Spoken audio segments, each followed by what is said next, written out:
Hello and welcome. It is Eric Erickson here, the Eric Erickson Show across the state of Georgia. The phone number, if you want to be a part of the program, 877-97-ERIC, 877-973-7425. That's the phone number.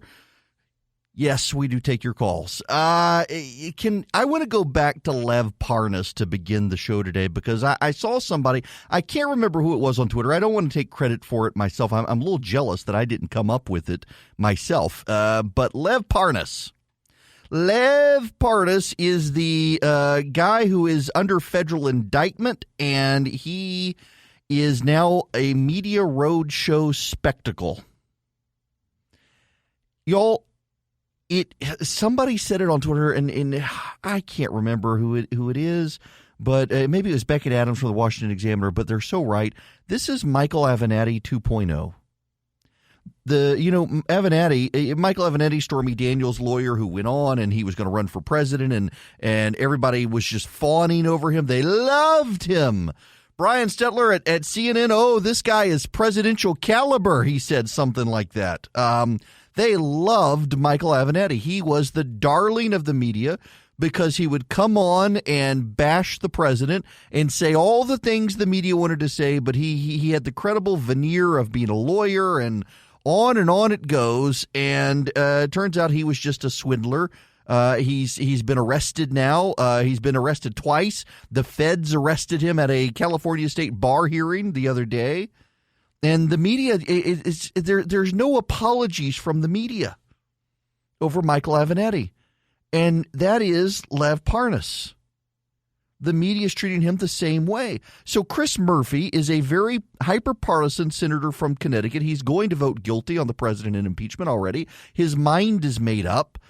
He wanted to impeach the president last year, and listen to this. This is Senator Murphy. Listen, I don't know, whether Lev Parnas is completely credible, except for the fact that everything that he has said is consistent with the testimony given by the witnesses in the House.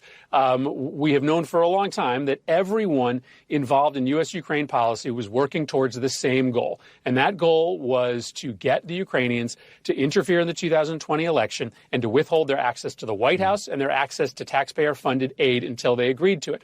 Lev Parnas fills in some of the details about how that was operationalized, but nothing he has said is inconsistent with the testimony from the House. And so in that regard, he looks like a very credible witness. Okay. I want to play this one more time. Now that you've heard it in full, I'm going to stop it when we get to the relevant point. Listen, I don't know, whether Lev Parnas is completely credible, except for the fact that everything that he has said is consistent with the testimony given by the witnesses in the House.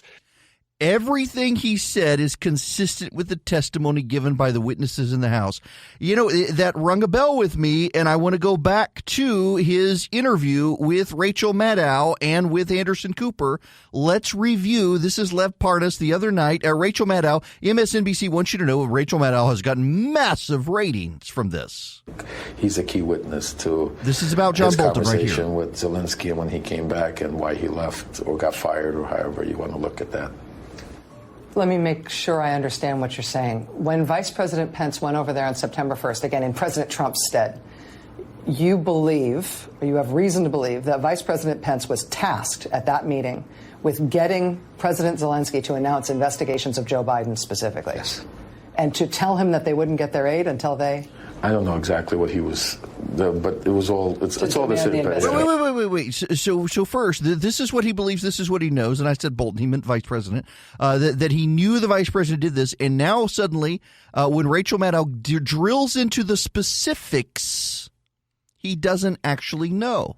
So, like I said, the aid itself was something that I think the president decided to do, but it was, I think, a reaction to that there was no announcement being made.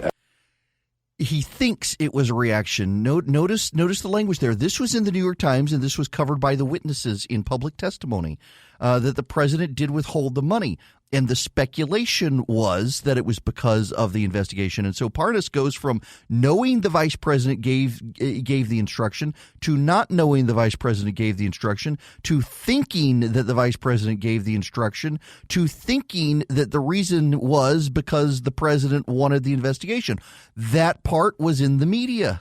There's so many attempts and so many promises. So holding the aid was the president's own sort of innovation to add to the leverage, to add to the pressure. He thinks now. He thinks. Again, he thinks he doesn't know, but yet he's been trying to tell everybody he knows.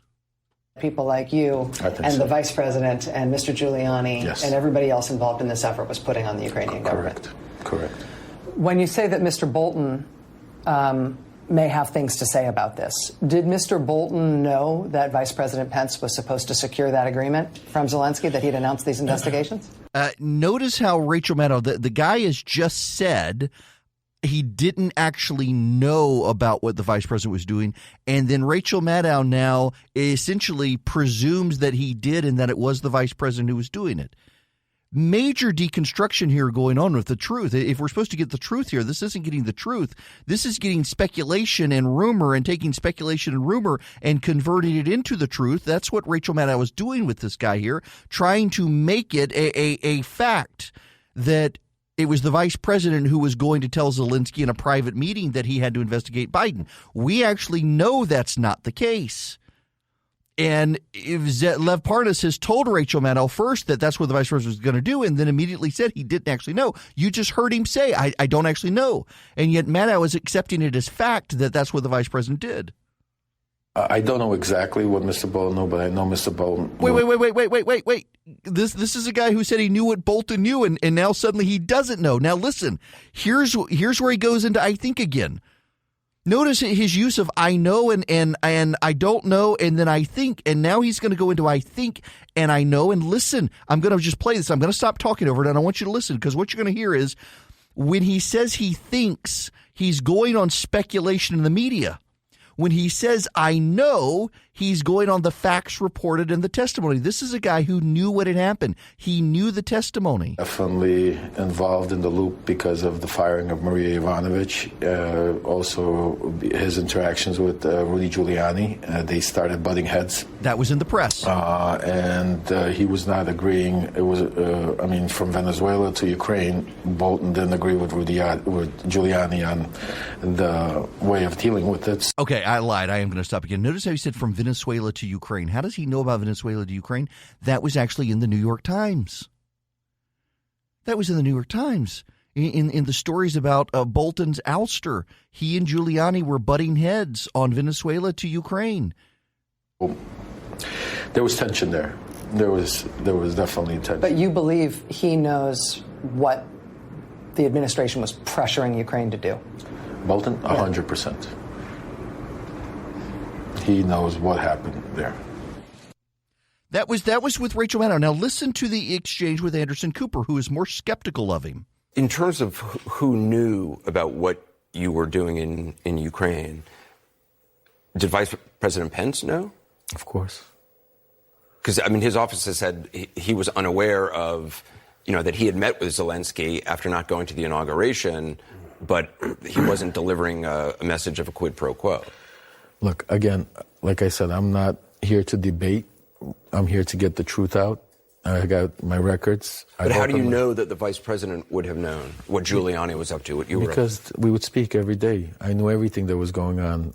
After Rudy would speak with the president or come from the White House, I was the first person he briefed. So he doesn't actually know that the vice president knew what was going on. He just talked to Rudy Giuliani, but then listen to what he says. We had a relationship. We were that close. We were together from morning to night. He took me, every interview he would do, I would be sitting over there while he was doing the interviews. So Giuliani knew everything you were doing? Everything he was doing. You're saying Vice President Pence knew?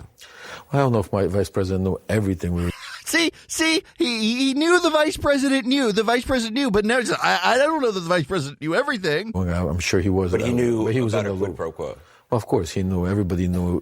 Everybody that was close to Trump knew that this was a thorn in the side and this was a serious situation. So wait. He just said the vice president knew about the quid pro quo, but now he actually is saying that, well, everyone knew it was a thorn in the president's side. Not that they knew about the quid pro quo. He's just shifted his entire understanding. Bolton, Mulvaney. Bolton, I don't think agreed with it. I think there's certain people that agreed with it and didn't agree with it. He called it a drug deal, according to Fiona Hill. I think Bolton is a very important witness because I think between me... Okay, we can stop there. Notice how he then shifts to what he knows, and what he knows is what Fiona Hill and others said in their testimony. This is Michael Avenatti all over again. And at least Anderson Cooper was skeptical of him as opposed to Rachel Maddow. Here's a little more about him and in his heartbreak. I mean, he's like a scorned lover sort of situation when it comes to the president. Listen to this. I mean, when the FBI came to my house to raid him, my wife felt embarrassed because they said I had a shrine to him. I mean, I had pictures all over. I mean, I idolized him. I mean, I thought he was the savior. Did you think you were friends? Absolutely. I mean, again, I went from being a top donor, from being at all the events where we would just socialize, to becoming a close friend of Rudy Giuliani's, to eventually becoming his ally and his asset on the ground in Ukraine. So he has a shrine to the president and pictures, and the FBI is all set, or were they a shrine to Giuliani? I don't know, but I mean, this is a guy. I mean, hell hath no fury like a woman scorned. Hell hath no fury like Lev Parnas scorned. He knows, he doesn't know, he thinks, he reads the press, he tells the media what they want to hear. The president has said, when you were arrested, the president of the United States said he didn't know you. I don't know those gentlemen. Now, it's possible I have a picture with them because I have a picture with everybody. I don't know them. The truth is out now, thank God. Yesterday was a big day for us. I thank God every day. I was worried that day is not going to come. I thought they were going to shut me up, make me look like the scapegoat, and try to blame me for stuff that I wasn't done. But with God's help and a great legal team that I have besides me, we were able to get the information out, and now it's out there. So I welcome him to say that even more. Every time he says that, I'll show him another picture. He hadn't thus far. Maybe we'll see some more. Y'all, remember the Avenatti situation. Avenatti came on, told the media everything they wanted to hear, and it turns out the man, according to the accusations at least, was taken from his clients and doing things his clients didn't want him to do, shaking people down, building himself up, trying to make himself a media darling. This is amazing. And the media's fallen for it all over again. It is the second coming of Michael Avenatti. And the media is making the same mistakes willfully. Now, I want to go to Jake Tapper. Jake Tapper on CNN yesterday makes the point that everyone in the media should be making. All right, Alex Marquardt, thanks so much. Let's chew over all this. Neil, let me start with you, because we can't ignore Parnas has a serious credibility problem. He's under indictment for campaign finance charges. The foreign minister of Ukraine told CNN's Christiana Mapur that he doesn't trust a word Parnas is saying. And yet I see people out there in social media, Democrats, acting as if this guy is the second coming of Theodore Roosevelt or something. Yes. Yeah, listen, so what are the key details here that people are missing that Tapper's picking up on here and has expounded on social media is Parnas began the undermining of all this stuff before ever coming into contact with Rudy and the president, that the prior Ukrainian administration had issues with Parnas. Y'all, the media is willing to be played here. It is Michael Avenatti all over again. They're willing to build up a dishonest person because the dishonest person is in the Orange Man bad camp. They are willing to use him to tear down the president without any skepticism of him, without any skepticism of his claims. And I've just walked you through two separate interviews with two separate reporters where you hear him shifting within sentences from I know to I don't know, to I think, to speculation. It is stunning that every time he would say I know something, it was either in the press or he then immediately reversed to say he didn't actually know. This man is putting on a show for the media. He's trying to build sympathy within La Resistance. And it's going to come back to bite them just like it did with Michael Avenatti. The phone number here, if you want to be a part of the program, 877-97-ERIC, 877-973-7425. I guess you guys need a recipe for the weekend, don't you? I will come up with a recipe to send to you. In the next hour, stick around with me because I had an exclusive roughly hour-long interview with Governor Kemp shortly after he delivered his State of the State yesterday. I carried the speech live here on the program yesterday and then rushed down to the state capitol, sneaked in where Speaker Ralston couldn't see me, and got into the governor's office, had a great time with him. And we will get into some of the points of his speech as well, but I want to play for you the governor's interview in the next hour. Right now, though, impeachment, yes, it did happen. It is historic, even if we can ridicule the Democrats for doing it. This did happen yesterday afternoon. With you for the trial of the President of the United States. I am now prepared to take the oath. Will you place your left hand on the Bible and raise your right hand?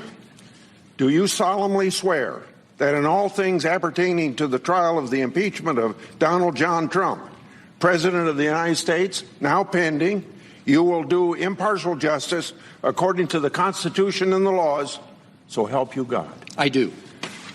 God bless you. Thank you very much. That was Chuck Grassley swearing in John Roberts.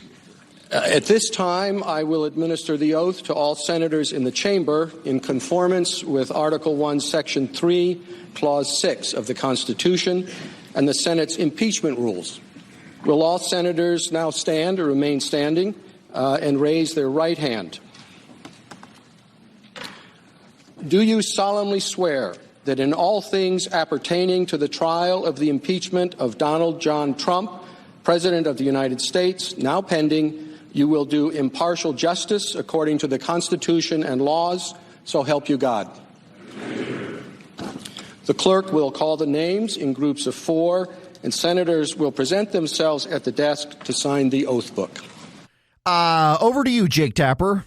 The Senate likes to keep records. And the oath is that they receive the information and decide impartially, objectively. Well, there's the special impeachment trial oath that they take, and it's different. It's different from their general oath of office. That's Elizabeth Warren signing the oath book right there.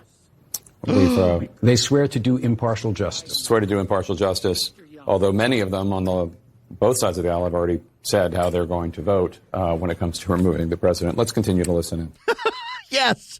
I mean, that's the thing. This is all pomp, circumstance, spectacle. The media loves it. It is historic, and I don't want to downplay the historic nature of it. It is only the second time in American history we've had a televised impeachment. I suspect that these things are just going to speed up over time, and we're going to have more and more of these over time. Y'all, we're not really going to get out of this what the Democrats want to get out of this. What do they want to get out of this? They want to get out of this a spectacle to hurt the president for re-election. They want to get out of this some witnesses. Dan Abrams is one of ABC's legal analysts. Actually, he's definitely of the left, but not a bad guy. Listen to Dan Abrams. John Bolton's not testifying in front of the Senate. It's not. It's not happening. It is not happening. He knows exactly. He's a very smart guy. He knows how the process works. He didn't say, I'll volunteer. He said, if subpoenaed. So when people say he's offered to testify, what do you mean? He's agreed to abide by a subpoena. If he were to get testified by he could go to a press conference now. Correct. So, but what does that mean, though? That means that, okay, let's assume that they get the 51 votes, and they say, we want John Bolton to testify. He shows up, and then there's going to be an argument on immunity, and then there's going to be an argument on executive privilege, and the president is going to say, it is my executive privilege here, it is not his decision, and it's going to work its way through the courts, and they're going to say we don't have the time, and John Bolton's not testifying. Is it definitely going to work its way through the courts, Kate Shaw, or could the Chief Justice make a ruling on it? He's not going to. He could. Let's agree with you. I think Bolton could still testify. I think there could be assertions of privilege, and then I think the chief would be in a very difficult position to just say, senators, you work it out, or let's let the court process run its course, I think there'd be a strong argument that the comparative advantage on ruling on this important constitutional question about the privilege, the way that the president's communications with his advisors are subject to disclosure and where and how, that's a legal and constitutional question that the Chief Justice is better situated to answer than the members of the Senate. But the Chief Justice doesn't want to answer that question, and as a result, he won't. I think he may feel that it looks too political to try to avoid answering the question, and that he will see. That's left-wing fan fiction here. Dan Abrams is right. The Chief Justice cannot make these unilateral decisions. There is a Supreme Court of the United States that makes these decisions, and he's going to defer to his colleagues on the court.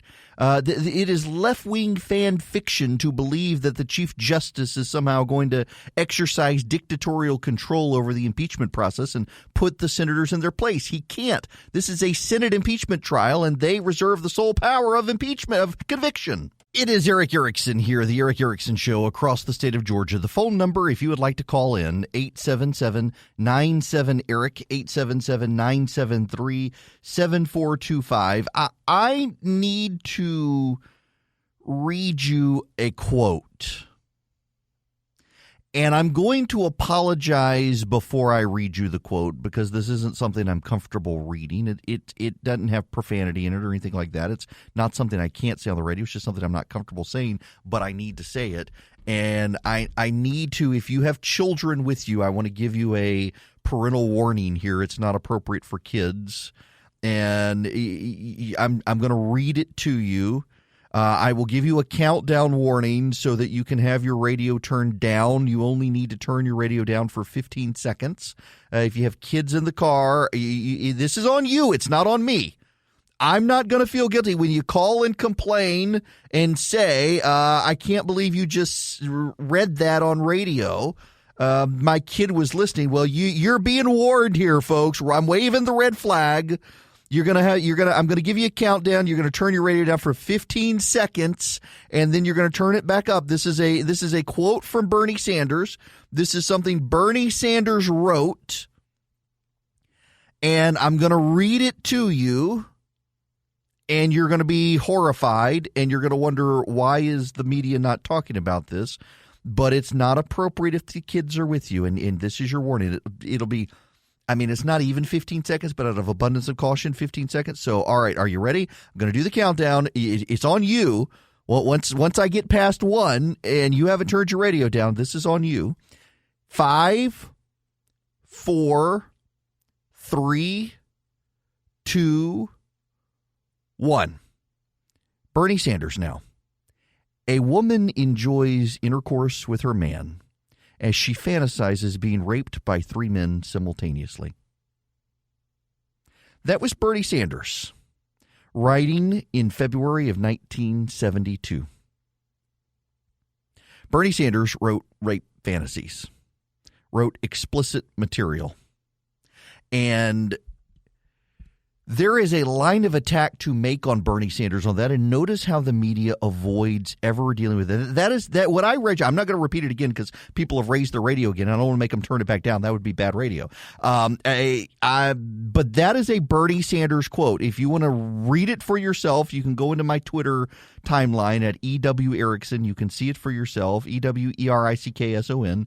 It's down there. I've retweeted it from a friend of mine who gave it to me. That is Bernie Sanders from the 1970s, and that is one of many quotes like that from Bernie Sanders. And I would submit to you there is a line of attack to be made on Bernie Sanders about that. But that's the Elizabeth Warren stuff is not it. I want to go back to the CNN debate from the other day, from the 14th. And I want to play you the Sanders exchange and then how CNN handles it with Elizabeth Warren. CNN reported yesterday that, and Senator Warren confirmed in a statement, that in 2018, you told her that you did not believe that a woman could win the election. Why did you say that? Well, as a matter of fact, I didn't say it. And I don't want to waste a whole lot of time on this because this is what Donald Trump and maybe some of the media want. Anybody knows me, knows that it's incomprehensible that I would think that a woman could not be president of the United States. Go to YouTube today. There's some video of me 30 years ago talking about how a woman could become president of the United States. Oh, and we got some Bernie Sanders writings, too. In 2015, I deferred, in fact, to Senator Warren. There was a movement to draft Senator Warren to run for president. And you know what? I stayed back. Senator Warren decided not to run, and I did run afterwards. Hillary Clinton won the popular vote by 3 million votes. How could anybody in a million years not believe that a woman could become president of the United States? And let me be very clear. If any of the women on this stage or any of the men on this stage win the nomination, I hope that's not the case. I hope it's me. But if they do, I will do everything in my power to make sure that they are elected in order to defeat the most dangerous president in the history of our country. So, Senator Sanders, I do want to be clear here.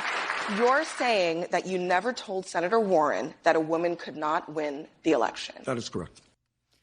Now, you're going to hear that little excerpt again there at the end as CNN goes to Elizabeth Warren, and listen to how they treat it. In order to defeat the most dangerous president in the history of our country. So, Senator Sanders, I do want to be clear here. You're saying that you never told Senator Warren that a woman could not win the election. That is correct. Senator Warren, what did you think when Senator Sanders told you a woman could not win the election? I disagreed. Bernie is my friend, and I am not here to try to fight with Bernie. But look, this question about whether or not a woman can be president has been raised, and it's time for us to attack it head on. And I think the best way to talk about who can win is by looking at people's winning record. So, can a woman beat Donald Trump? Look at the men on this stage. Collectively, they have lost 10 elections. The only people on this stage who have won every single election that they've been in are the women, Amy and me.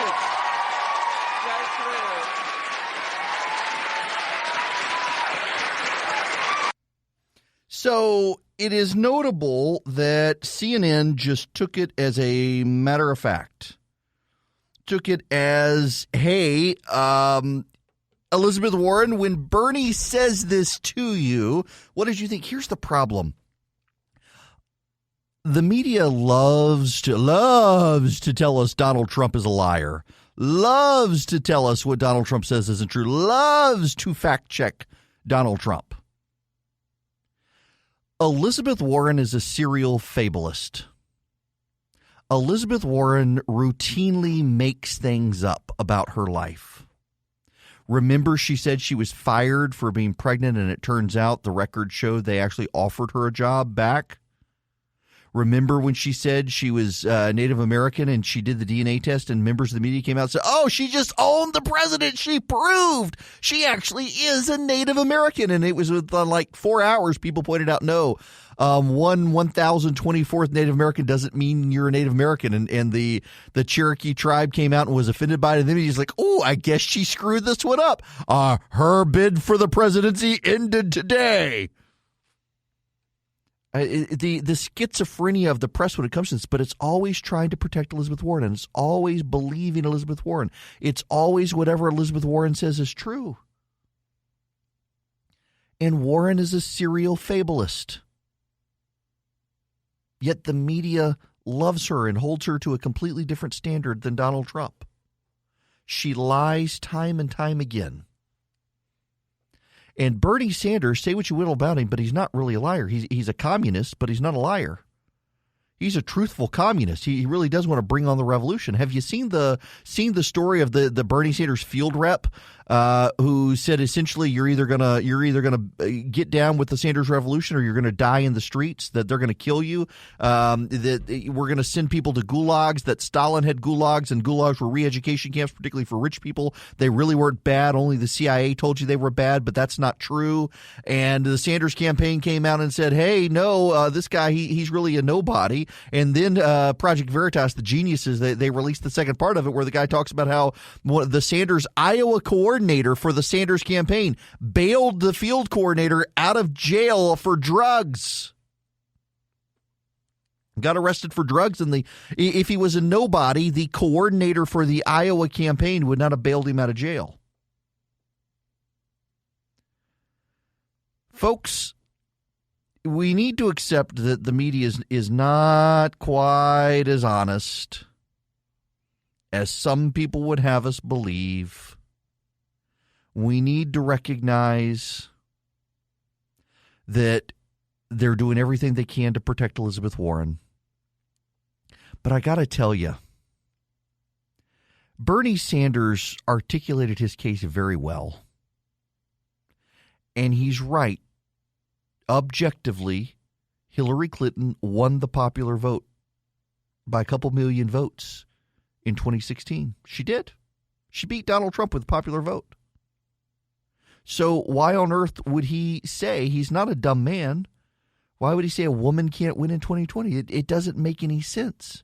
And we are, everyone is certain, and even the media is willing to say that Elizabeth Warren is the one who is the source for this. She made it up because it was a one-on-one private meeting. Elizabeth Warren now says, in effect, that Bernie Sanders did do this. And the media is covering for her. They're accepting as truth that Bernie Sanders said this. Why don't they go to the rape fantasies? Is it possible that if the American public knew that Bernie Sanders wrote rape fantasies, that they might be put off by him? Oh, and listen, I can hear you. I can hear the progressives listening right now. You know, I got a lot of, I try to be accessible so progressives at least understand the conservative mind here. I can hear you screaming, but the president was caught on video with the grab him by the you-know-what. That's true, and the American public has already digested that information, and they still went with him. I get that. The American public, they don't like it. A majority of them voted against him in 2016, but that's already been there. But he's now not a hypothetical. He's actually president of the United States. He has a record to run on, not a video with Billy Bush. What's going to happen when this comes out? Because, you know, if Bernie Sanders is the nominee, it's going to come out. And I suspect it's going to start coming out now.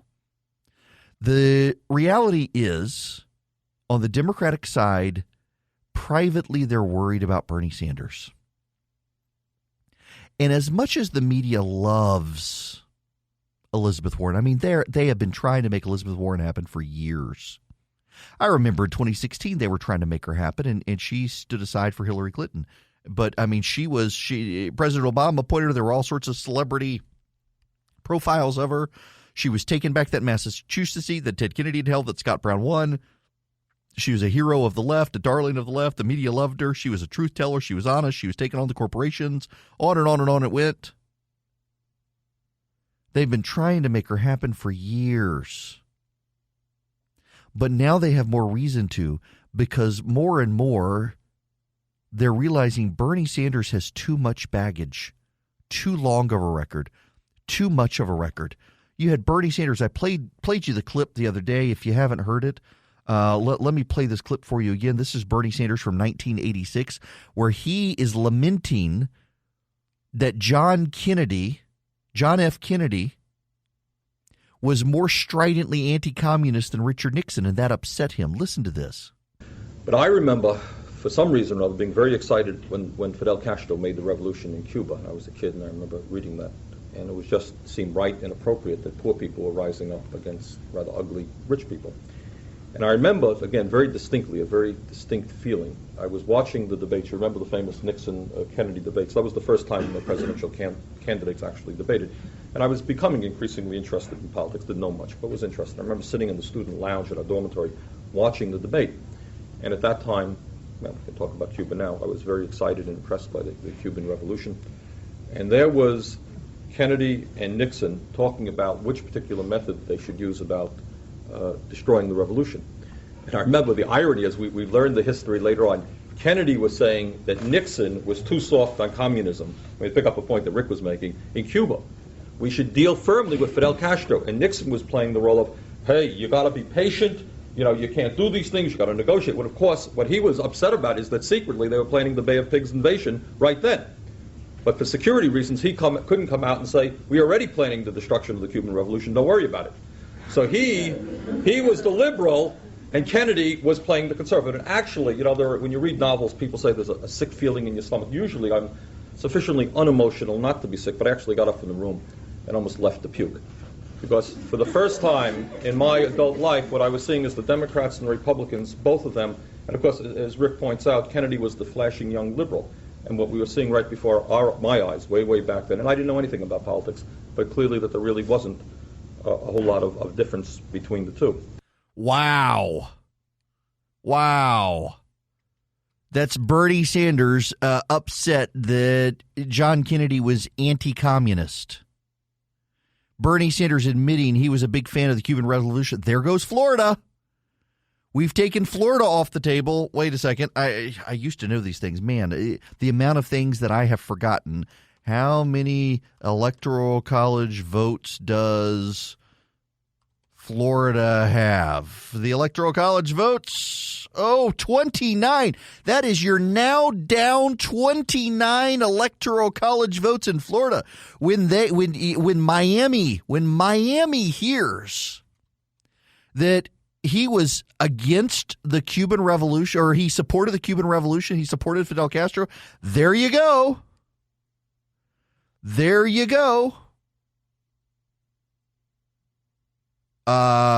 is plenty of opposition research out there about Bernie Sanders. And I suspect the media now understands that him as the nominee would be full Jeremy Corbyn. It would be damaging to the Democratic Party. They're going to do everything they can to take him out. So in addition to always wanting Elizabeth Warren to happen, always wanting to make Elizabeth Warren happen, they now have to stick with Elizabeth Warren, the fabulist, against Bernie Sanders because he's gone up at the polls. Some of the local polling now has him ahead of Joe Biden. The media is going to freak out because ultimately they want to beat Donald Trump, and they know Bernie Sanders can't do it. The polling shows it. I want to read you a story in the Washington Post where democracy dies in the darkness. Kimberly Alford says she typically plans big birthday celebrations for her daughter. But when Kyla Kinney turned 15 late last month, the Louisville mother opted to organize a smaller gathering of friends and family at Texas Roadhouse, one of her daughter's favorite restaurants. Ahead of the party, Alford instructed a bakery to decorate a cake with colors that pop, she recalls. It just so happened that the cake's rainbow motif mirrored the design of her daughter's sweater, and she took a picture of Kyla smiling next to it to commemorate the December 30th party. Now, Alford alleges the seemingly innocuous photo caused Kyla to be expelled from Whitfield Academy, a private Christian school in Louisville, Kentucky, where her daughter was a freshman. In an email to the family on January 6th, the Academy's head of school, Bruce Jacobson, wrote that Kyla's enrollment was terminated, effective immediately because of a social media post. Alford said an image on her Facebook post was included as an attachment to the email. The WA administration has been made aware of a recent picture posted on social media that demonstrates a posture of morality and cultural acceptance contrary to that of Whitfield Academy's beliefs. We made it clear that any further promotion, celebration, or other action and attitudes counter to Whitfield's philosophy will not be tolerated. The school later said in a statement the decision was a result of 2 years of conduct violations, but failed to elaborate. Alford said she is aware that the rainbow-striped flag is a symbol of the LGBTQ community, but emphasized that her daughter's matching rainbow cake and sweater was simply a coincidental aesthetic and not intended to mean anything more. The expulsion was first covered this week by local news outlets, including the Courier-Journal. Now, I have to tell you, the explanation was apparently insufficient for Whitfield Academy, a pre-K through 12 school affiliated with local Highland Baptist Church. A request to speak directly with the school's headmaster was not returned. Notice that Whitfield said that there have been 2 years worth of problems with the girl, and this was it. This wasn't a first-time infraction. Clearly, there is more there. The school is now under attack from the Washington Post for being hostile to the LGBTQ community. They keep adding letters, the alphabet gang. Here's the thing. Remember Kermit Gosnell, the abortionist in Philadelphia who was inducing labor as women sat over toilets? I mean, literally, this is not made up. Kermit Gosnell was inducing labor in women and would have them sit on the toilet, give birth to the child, and then flush it. That's actually what Kermit – I'm trying not to gag now that I'm thinking. Kermit Gosnell, women died in his care. He was essentially a serial killer, the amount of children killed by Kermit Gosnell. The Washington Post refused to cover the story. It was getting national attention, and the Washington Post refused to cover the story because they said it was a local crime story in Philadelphia outside of the purview of the Washington Post. When the Southern Baptist Mission Board poured money into disaster relief in Florida and Georgia and Alabama after Hurricane Michael, they were literally the first nonprofit on the ground in those areas. They beat out even the Salvation Army, which is usually first. The Southern Baptist Mission Board showed up, and the Washington Post refused to write anything about it because it wasn't relevant to the readers of the Washington Post. Here is a private school in Louisville, Kentucky, and the Washington Post has decided that though Kermit Gosnell was a local crime story not worth their coverage, and the Southern Baptists beating the federal government and private corporations into Florida, Georgia, and Alabama after a major natural disaster was not a story, a school disciplinary matter at a private school in Louisville, Kentucky is something relevant. Do we need more examples of media bias and the culture wars and everything else? They're trying to go after the school, and clearly there's more to the story, but they don't care.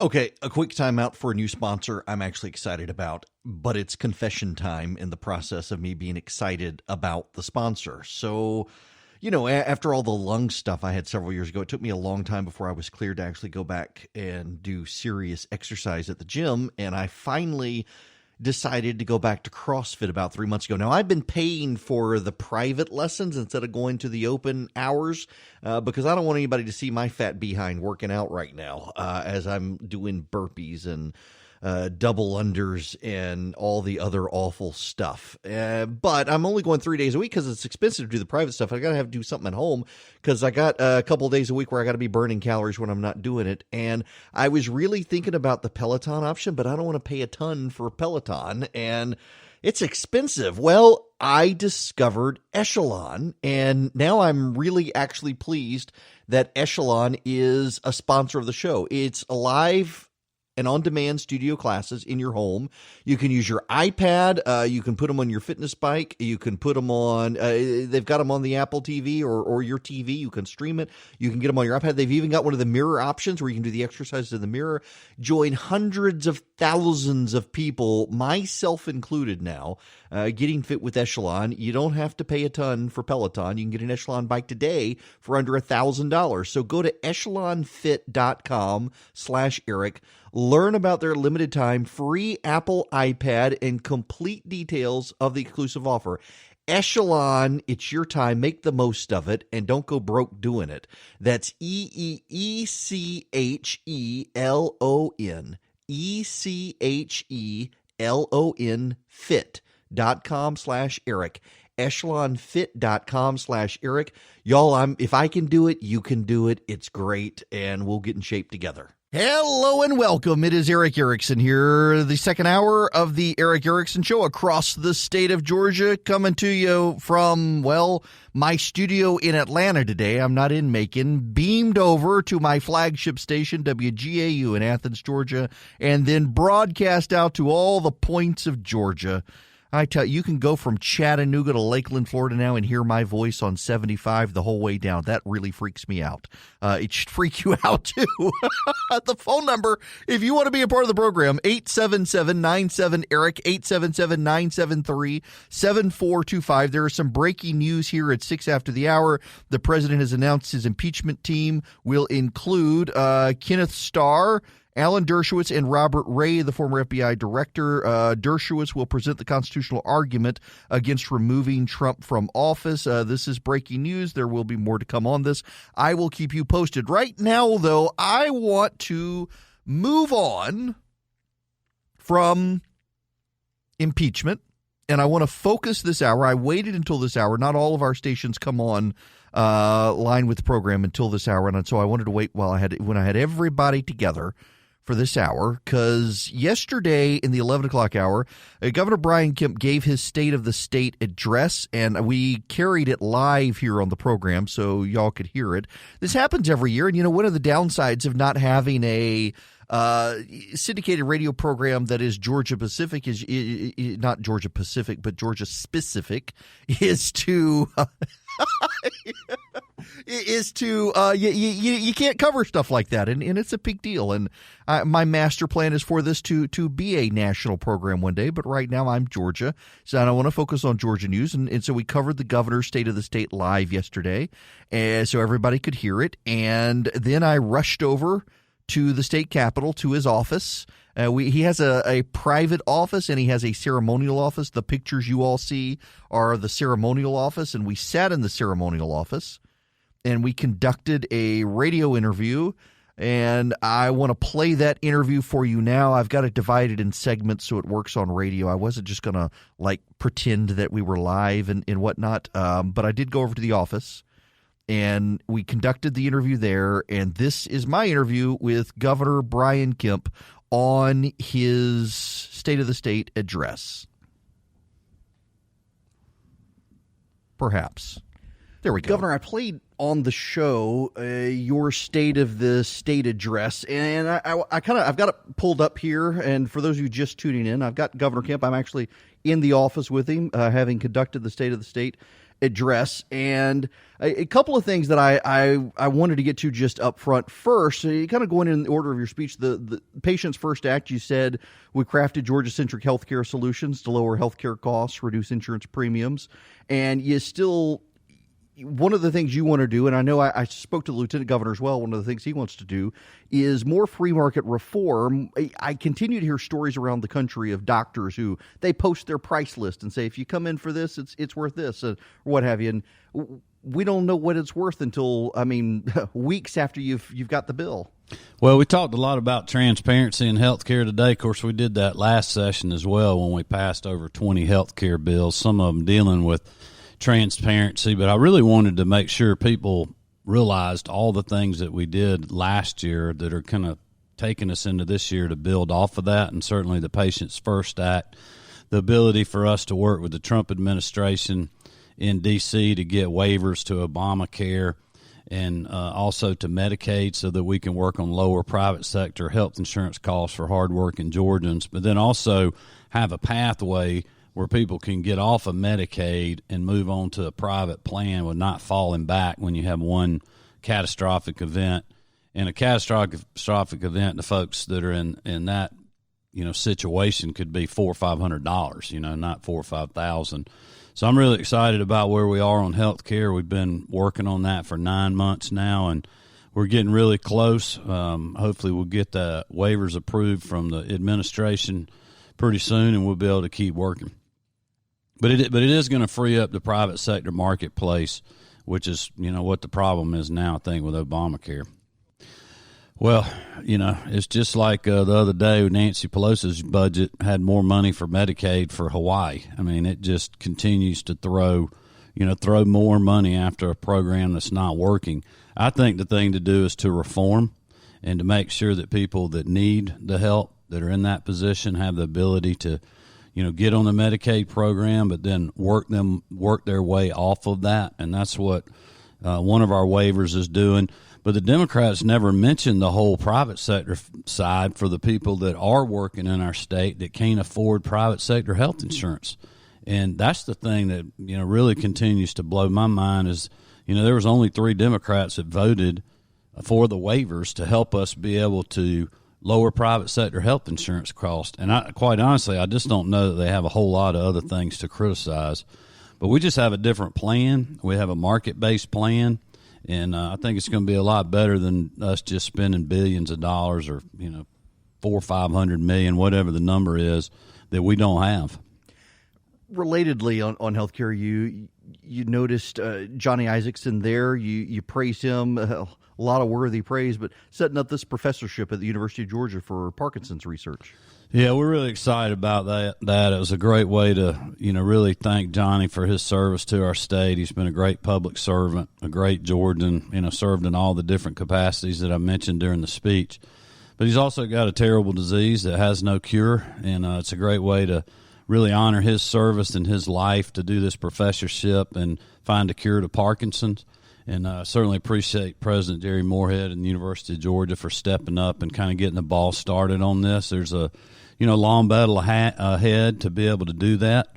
But I also think us starting the ball rolling here in Georgia can build into some bigger things that potentially we could get some help out of from the federal government as well. Related to that, so just for listeners who don't understand, we're going to go out as a state through UGA, try to recruit at least one to, I'm assuming it's not just going to be one, but one initially and build a research program? Right. The professorship usually costs around $500,000, and the university's committed to funding that, and we're very thankful for that. I think they, like us, see us building off of that, going in and recruiting somebody that, would have the opportunity to come to UGA and to work on Parkinson's disease and finding a cure, and then us, after we fund this, or after the university funds the initial program and recruits a professor, then we can look, working, I think, with the federal government as well, on how we can continue to build around that person to really make a needed cure for Parkinson's. And it's not anything that's, it's a long haul. It's that medical research is, very tedious and sometimes takes a long time. But this is a great opportunity for our state and the University of Georgia.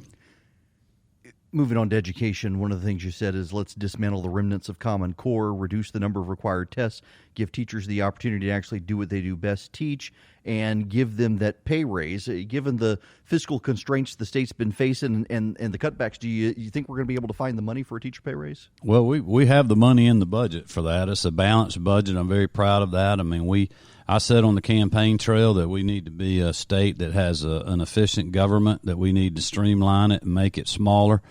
And our budget does that. We've been able to meet the 4% and 6% reductions in the two budgets that we'll pass this year and include the teacher pay raise.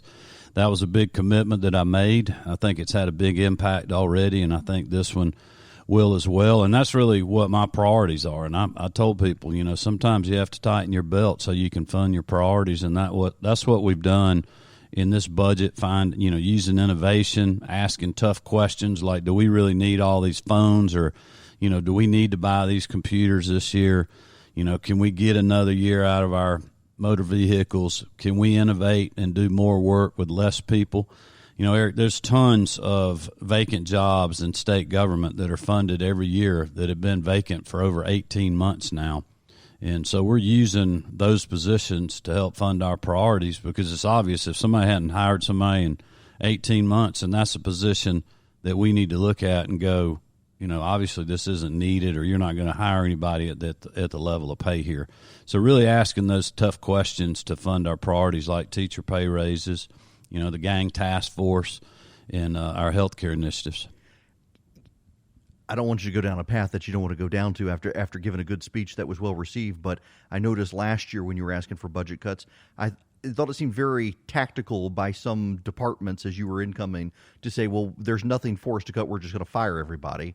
And it almost seemed like they wanted you to call their bluff, and you did. Well, we did. Yep, we sure did. I mean, we had some agencies that came out with furloughs and things of that nature, and we heard them out on why they wanted to do that, but we also pushed back and said that we're not doing that. You got to go back and find the cut somewhere else.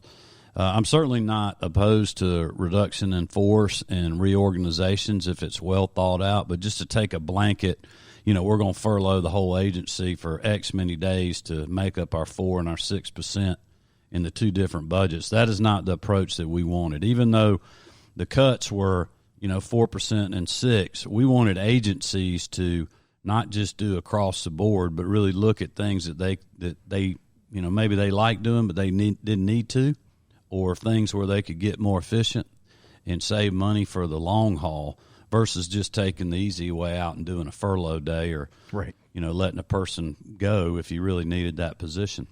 I don't want you to have to stake out a position on the legislation because it only just dropped, but I know there's legislation that has dropped to forgive student loans for teachers working in I think it's 142 of the listed failing schools in the state of Georgia. I thought it was notable the Georgia Federation of Teachers has come out immediately and opposed to it because it would cover the cost of loans for teachers who go into charter schools as well. And there seems to be this continued mentality in the state among some that there should be opposition to charter schools, that somehow they're depriving kids of a good education or a public school education. Yeah, I haven't seen the legislation yet. I hadn't reviewed the language in it. I did see a news article about it and sent it to the policy team. So we'll dig in on that one. I don't know what the fiscal note is, how much it would cost, where you would get the money to fund something like that, but I'm certainly, look forward to working with the legislature as we move through the process to, see whether things like that are worthy or not.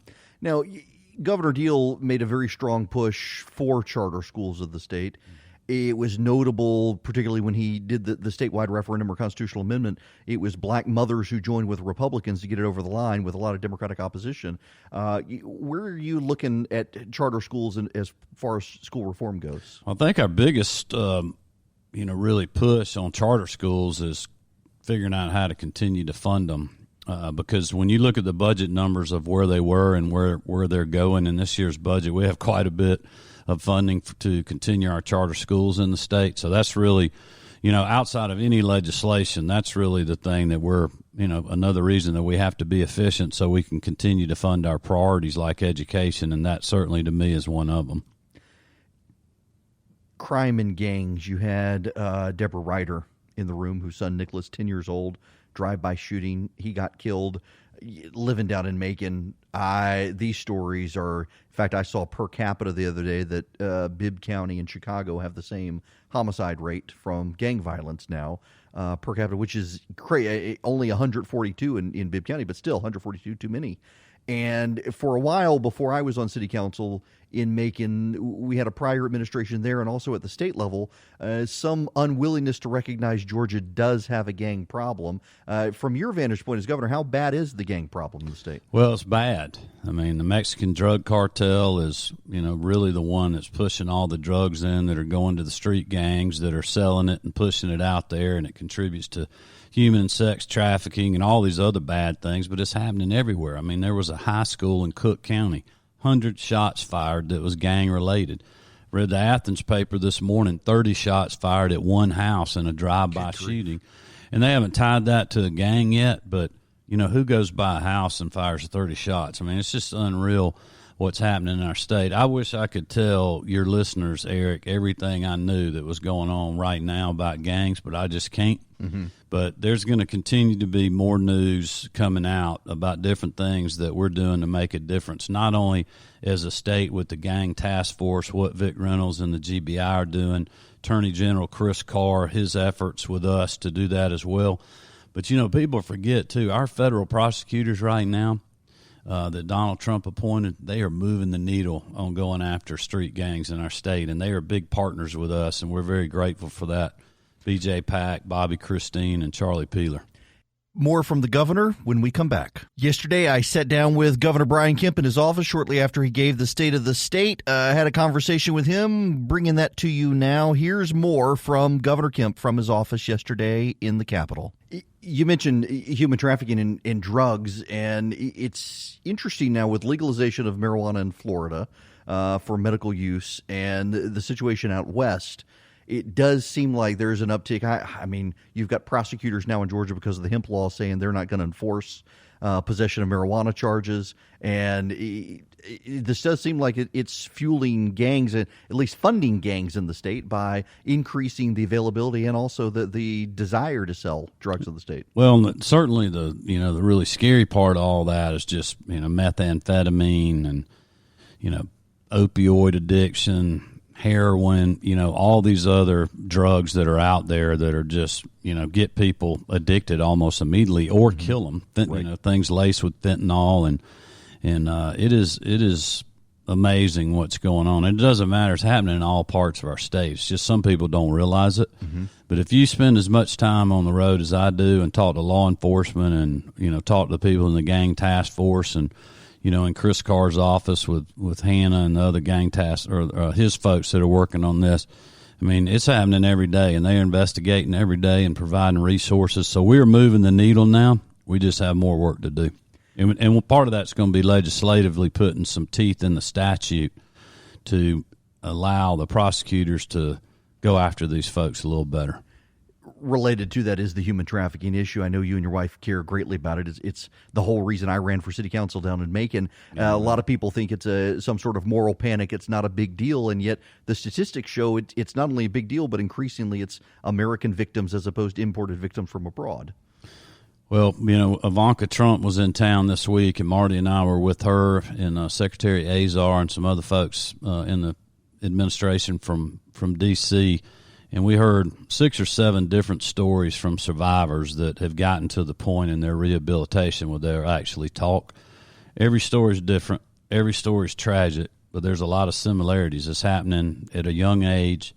They're doing things that are, as I said in the speech today, that are unimaginable for us to even comprehend. And basically, it's modern-day slavery. And most of them have drug or alcohol problems because that's the only way they can deal with what they're going through at the time.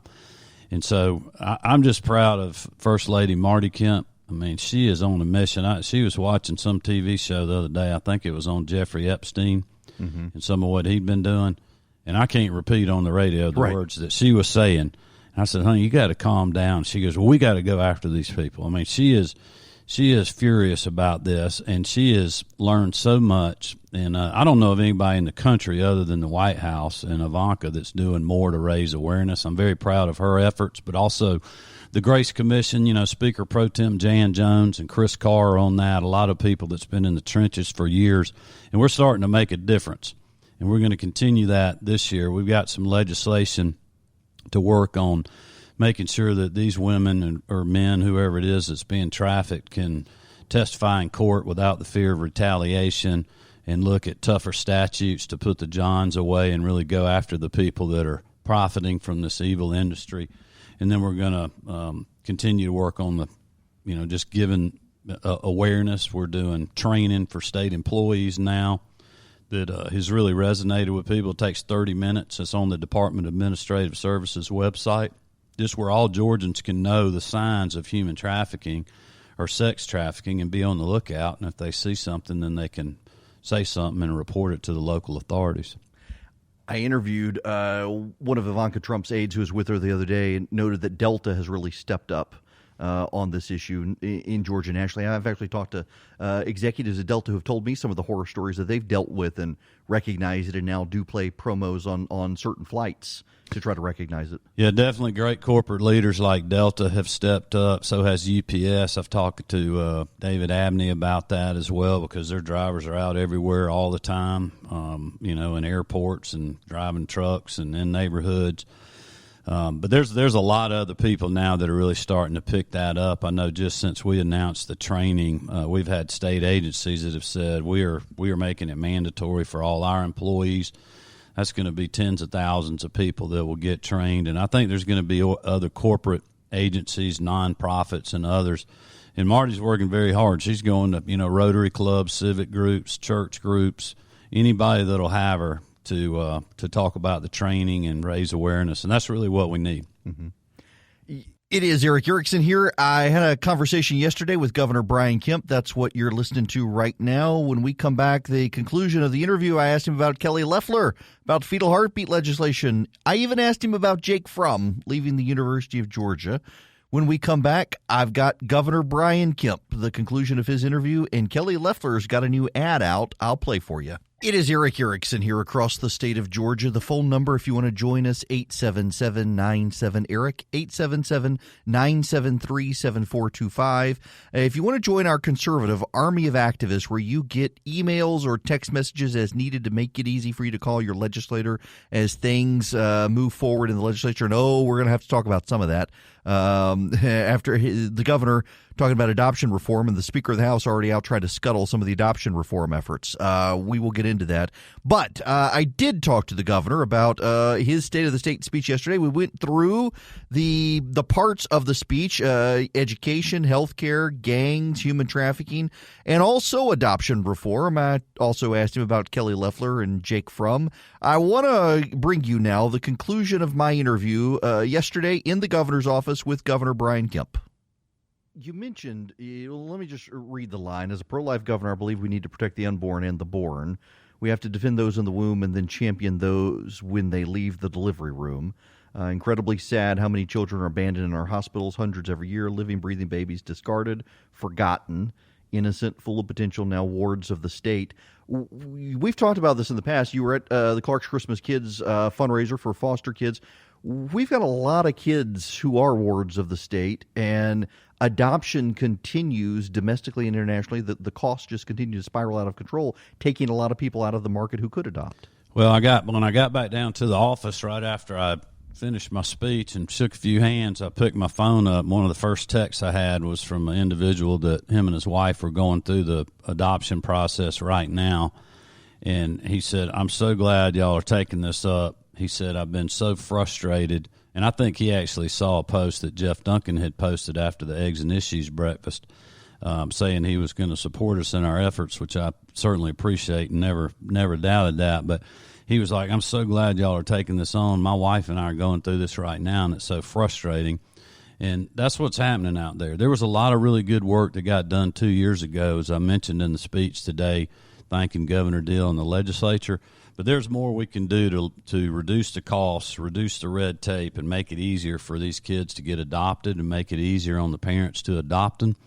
But we still have a lot of work to do in the future as well, which is why we're going to do the commission. So two of the proposals, the triple the adoption tax credit from $2,000 to $6,000, and also lower the age at which you can adopt from 25 to 21. Which just gets more people into the system to make them eligible to adopt. And then the way the tax credit's going to work, it's going to happen in the first few years of the adoption. So that'll allow people to help offset some of the upfront costs, and then it'll go back to the tax credit that's already in there now, the $2,000, until they become of legal age. Were there things you wanted to mention but just ran out the clock of the speech? Other initiatives that you want to focus on? Well, I tell you, that speech was longer than it was last year, so I don't really know what else we could have got in there. I mean, I saw the AJC article that wrote about, what I mentioned and what I didn't mention, but there's all kind of issues that everybody's speculating on.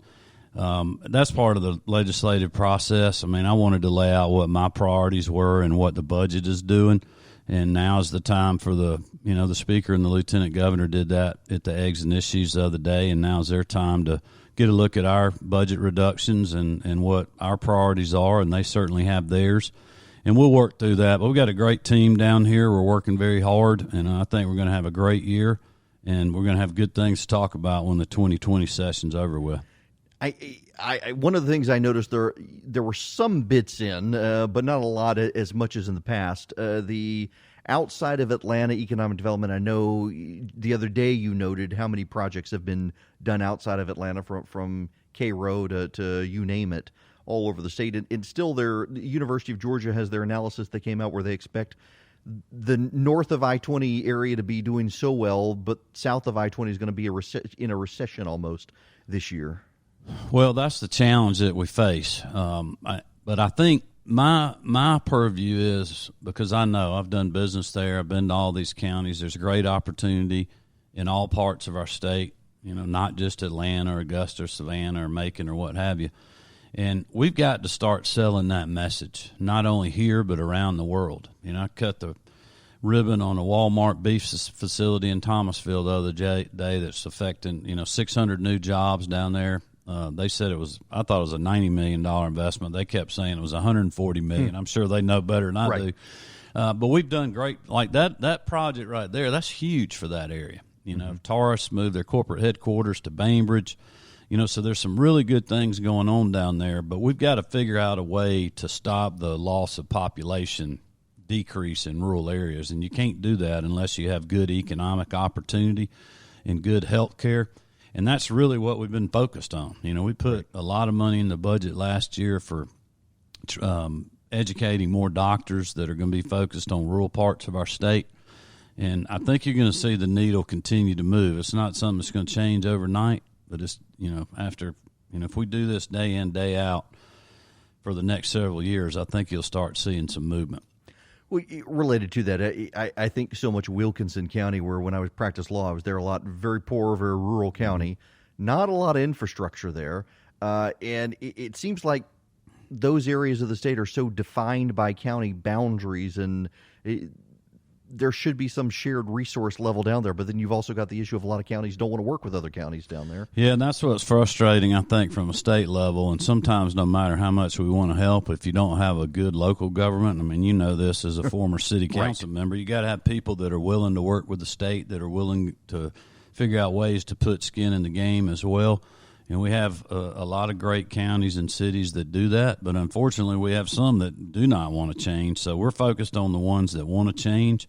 Part of our rural strike team is to develop and or identify and help get site ready or get project shovel ready, I guess is a better word, for mega sites, big projects of regional significance, and we need more mega sites in our state. We don't have enough right now. That's an exciting thing that we're doing in rural Georgia, but also training for the local economic developers that want it from the Department of Economic Development to help them better sell, projects of that size, but also work with their local folks that want to expand. And then we got to continue to work on the workforce to make sure that we have people that can fill those jobs if a company's expanding.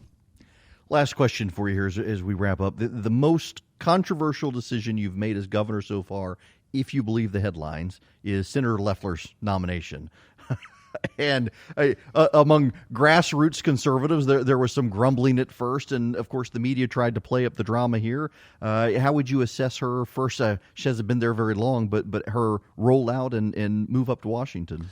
Well, I think Kelly's doing great. I mean, she's a very hard-working person, which is one reason I chose her. I think people will see that through her service in the United States Senate. She's also very conservative. I know that because I spent a lot of time with her. I've known her for a long time, and she's been involved in the Republican Party for a long time.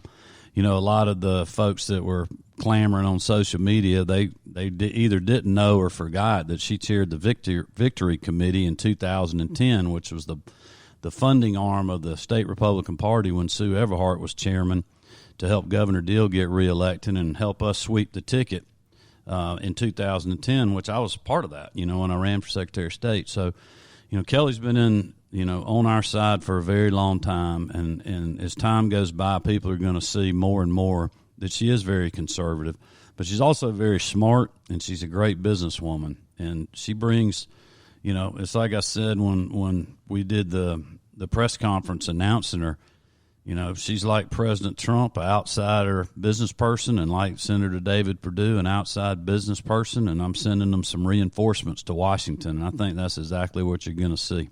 Well, I say that's your most controversial thing that's been done so far, because looking at the polling for the governor of the state of Georgia, even now the president from the Mason-Dixon polling, I remember distinctly a lot of editorials being written about how you were dooming the GOP for signing the fetal heartbeat legislation, and it doesn't exactly look that way. Well, I don't know that Georgians are going to punish anybody that has run for a statewide office on a platform like we did and then just simply goes about doing what they told people they would do. I think that's what's been missing in politics, quite honestly. That's what we're working on this year. We passed the heartbeat bill last year. Well, part of my campaign promise was to do adoption reform and foster care reform. So that's what we're working on this year. Continue to work on health care, fulfilling the teacher pay raise, which I promised, continuing to work on going after street gangs and drug cartels and having a great economy. And, I'm not resting on my laurels. I'm working hard. I know you can never let your guard down in these offices. I'm plugging hard, and my staff is as well every single day. What do you think, UGA, Jake Fromm, leaving? What are you thinking about next year's team? Well, I've been looking at legal options to force Jake to come back to the University of Georgia, but I haven't found anything where we could do that yet. I wish him the best. He's a great kid. I know him, and I know his family, and he's a great dog, damn good dog, if you will, and he's gonna do well in life for sure. But I think Kirby was obviously ready for that. They got a great quarterback coming in. I've read some stuff where he's the number 3 ranked quarterback after Trevor Lawrence and Justin Fields. So that can get us a national championship, I believe. Well, my apologies to the Georgia Tech fans who had to sit through that, but I feel obligated to ask you. All right. Hey, look, I'm excited about what's happening at Georgia Tech, too. I told people that the UGA Tech game, we need that rivalry to get better, so I'm pulling for Coach Collins as well. Works for me. Governor Kemp, thanks very much. Have a great day. Thank you. Governor Brian Kemp, I sat down with him in his office yesterday. One of the things I want to circle back to as well is with Jeff Duncan, this issue of the adoption and foster care reform. Jeff Duncan and Brian Kemp, hugely supportive of reform and expansion, making it easier to adopt, making it more affordable to adopt, very, very expensive to adopt. And they want to do what they can at the state level to help that and also urge the federal government. One of the more interesting aspects of this, though, is that Governor Kemp wants to form a commission to actually go through the adoption process in the state and find new ways to make it more affordable, find new ways to support the adoption care industry in the state of Georgia, connecting parents to potential children. And the Speaker of the House is already out complaining and saying he doesn't know why we need to do this. I want to circle back, though, to the Lieutenant Governor. Play up. If you weren't here yesterday, I spoke to the Lieutenant Governor in the first hour and his 3 big initiatives as well, now that we spent some time with the governor's initiatives. Yeah, three big areas of focus for me. One is we had a lot of good ground we gained last year around health care. Look, health care is a big deal because the feds have essentially punted on the issue. And what we're seeing is states now being empowered to take more and more of an active role in reforming the way healthcare is delivered. The governor did a great job and his team on the 1115 and 1332 waivers, which last year we put together in the General Assembly, but allowed us to really kind of reform the way we deliver. We made great strides in telehealth and modernizing that and transparency across the hospital systems. This year, we're going to spend a lot of time around price transparency and the right to shop. I don't think there's an industry out there that operates like the healthcare industry does. And that, I spoke to a bunch of bankers last night, and I said, what if you could give a loan and you didn't have to tell anybody what the interest rate was until 3 weeks after they signed the document, right? And I looked out the room and I said, half of you have this shocked look on your face and half of you have this, jealous look on your face. But that's the way healthcare operates. We don't know how much it costs until it shows up in our mailbox. Right. And so we think there's an opportunity to do 2 things, to blend quality and price and empower the patient or the customer to be able to make that decision. We think technology now is ready to embrace that data and be able to put that in front of the consumer's hands. Secondly, we're going to focus on foster care. The state of Georgia is the parent in a foster care system, and I think we can do a better job of taking care of kids in foster care. We're going to explore ways to deliver health care and mental health services better for not just a foster kid, but the families that support those foster kids.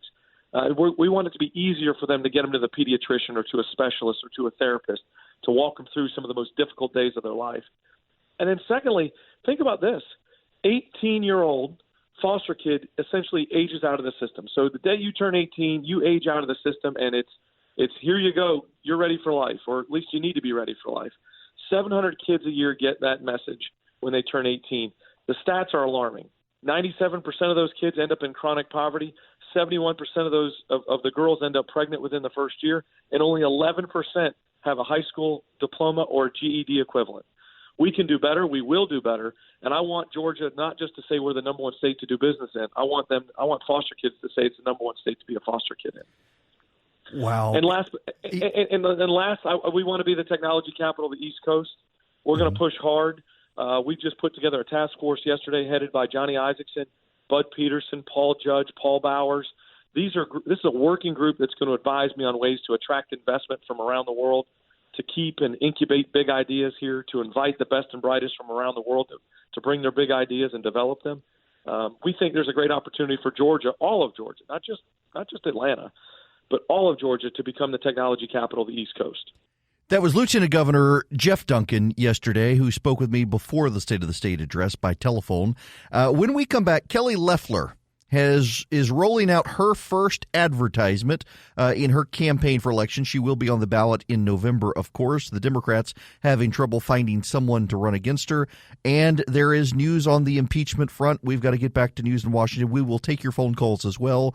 877-97-ERIC. 877-973-7425. Yeah, y'all, seriously, I will send out a recipe. I will, if you want to be on the list. So what you do is you text recipe to 33777, and you get a text message back from the system I use that asks for your email address. So you send by text your email address, and you automatically are signed up for the recipe list. And every week, if I remember and I'm not busy, I send out a recipe. I don't sell the list. You're not going to get ads and spam and stuff like that. It's a recipe. Why? Because I think that cooking is becoming a lost art. I love to cook, and also I think breaking bread with people is a very important thing in order to build community, and we no longer build community in person. We build it more often online, and our community inevitably looks like ourselves when the community around us is not. I think it's very important to engage in your local community.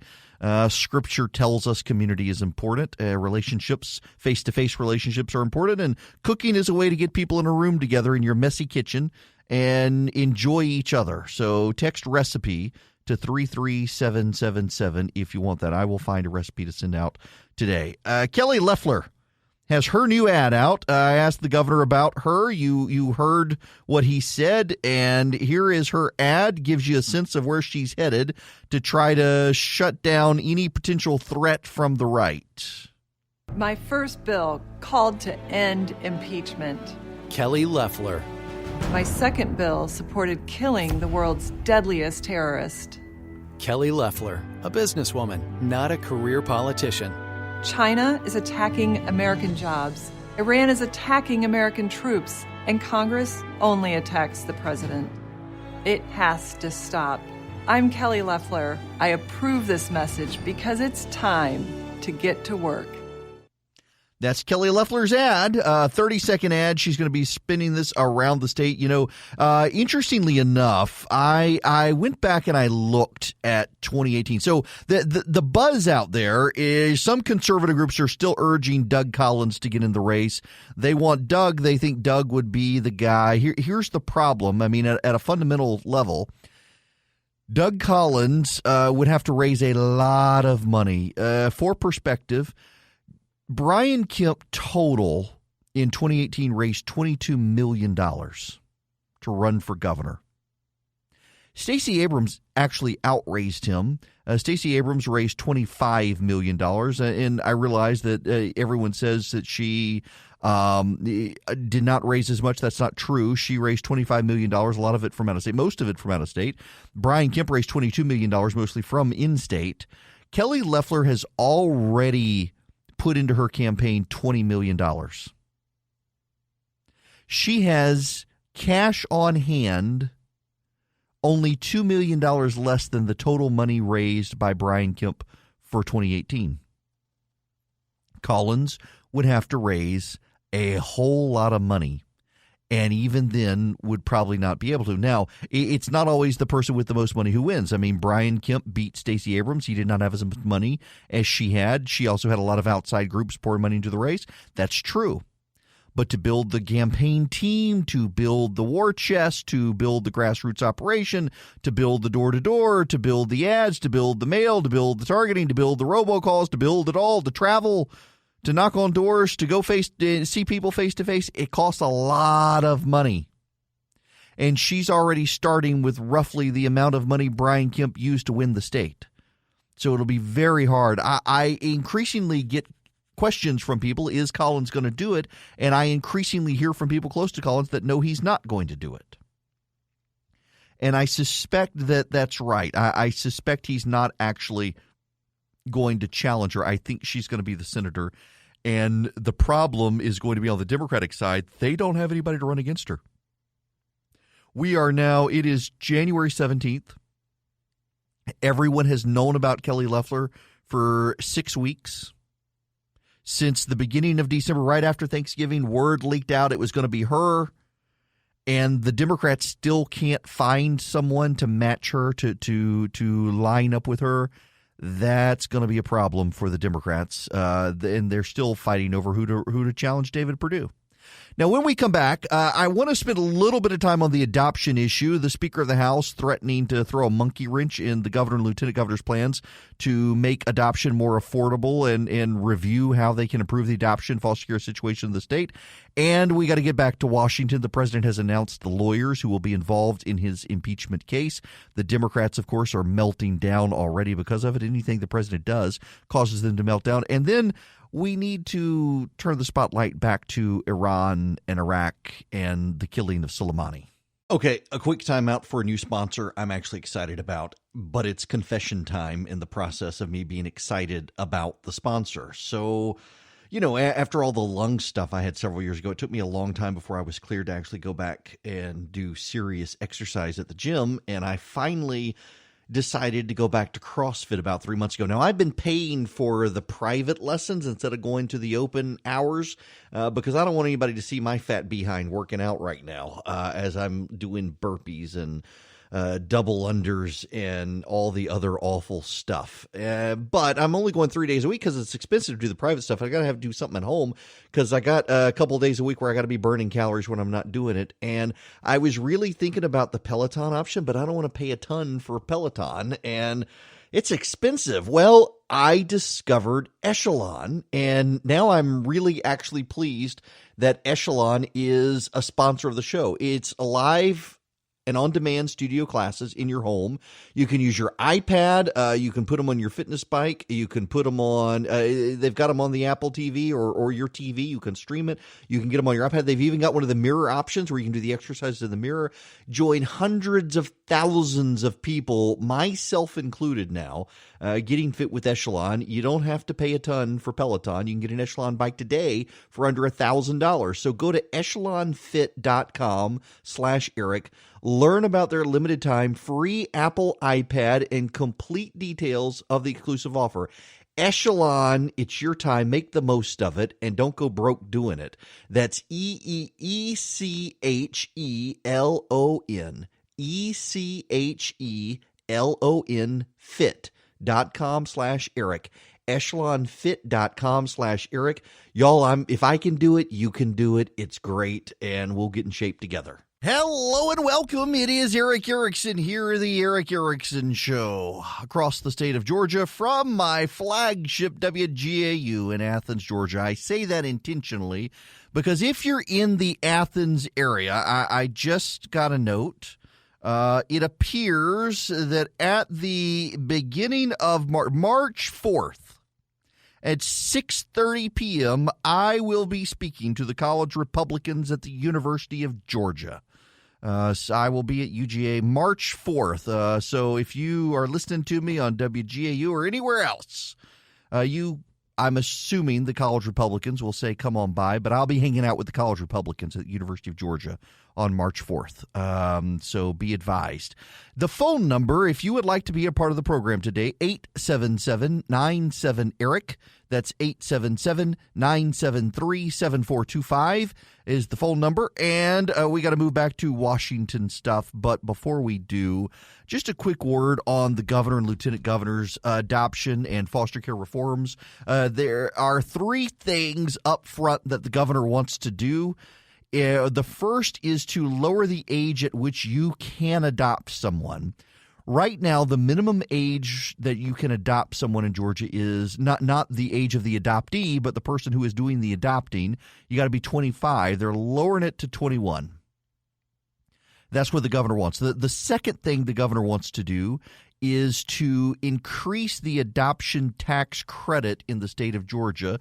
Right now it is $2,000. The governor wants to increase it to $6,000.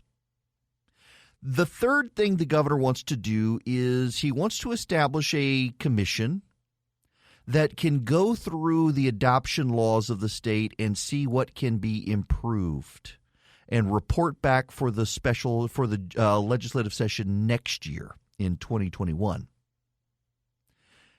The Speaker of the House, David Ralston, has come out and said he doesn't see why we need to do a commission that could be hijacked by special interests on adoption.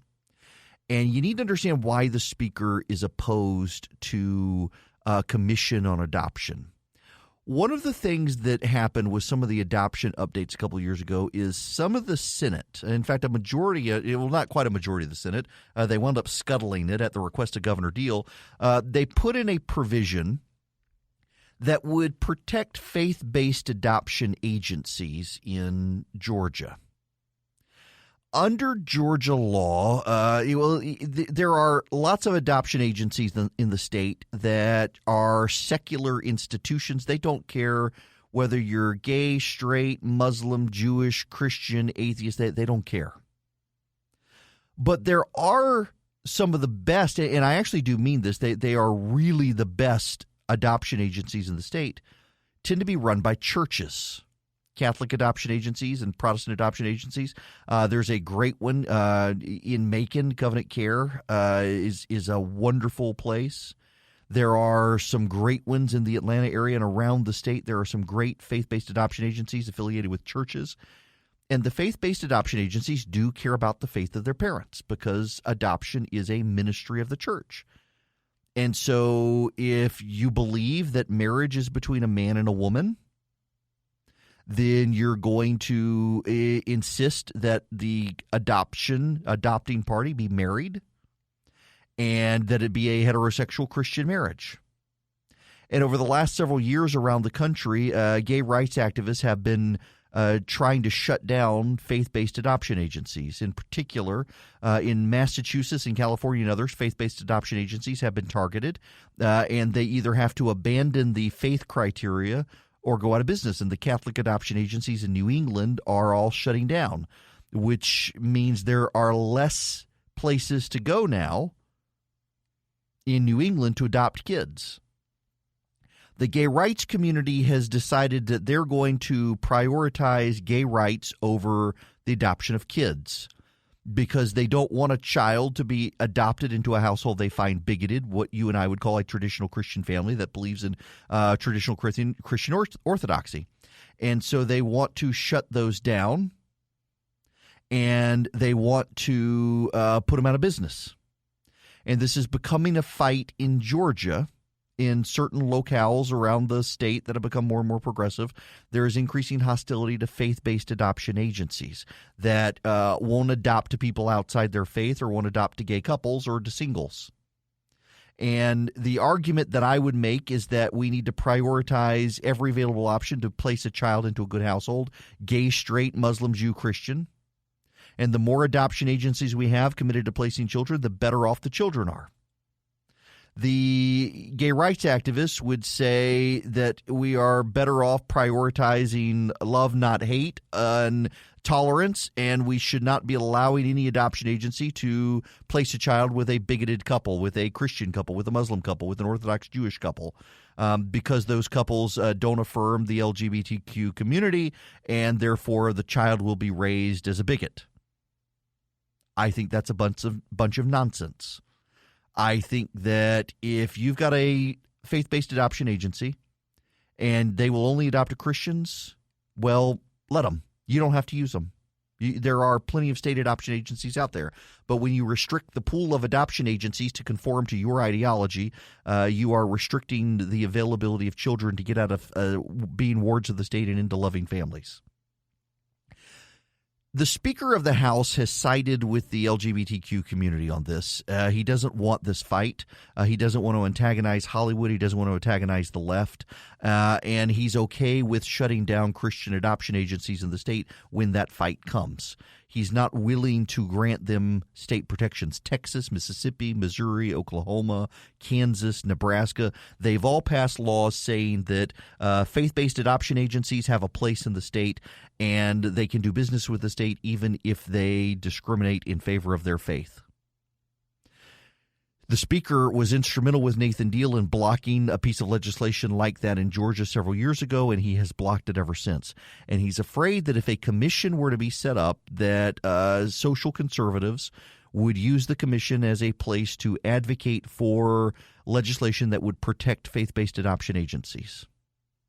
And that's the reality of it. He's not actually saying that publicly, but you need to know that's it. And behind the scenes, members of the House are openly saying that the Speaker is siding with the gay rights community over the faith-based adoption community.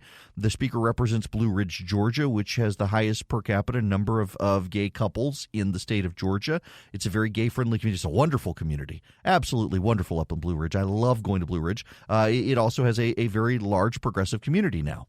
And the Speaker is plugged into that community. Those people vote for him, and he's protecting their interest, and they're deeply hostile to faith-based adoption agencies, according to those I've spoken to in the House of Representatives.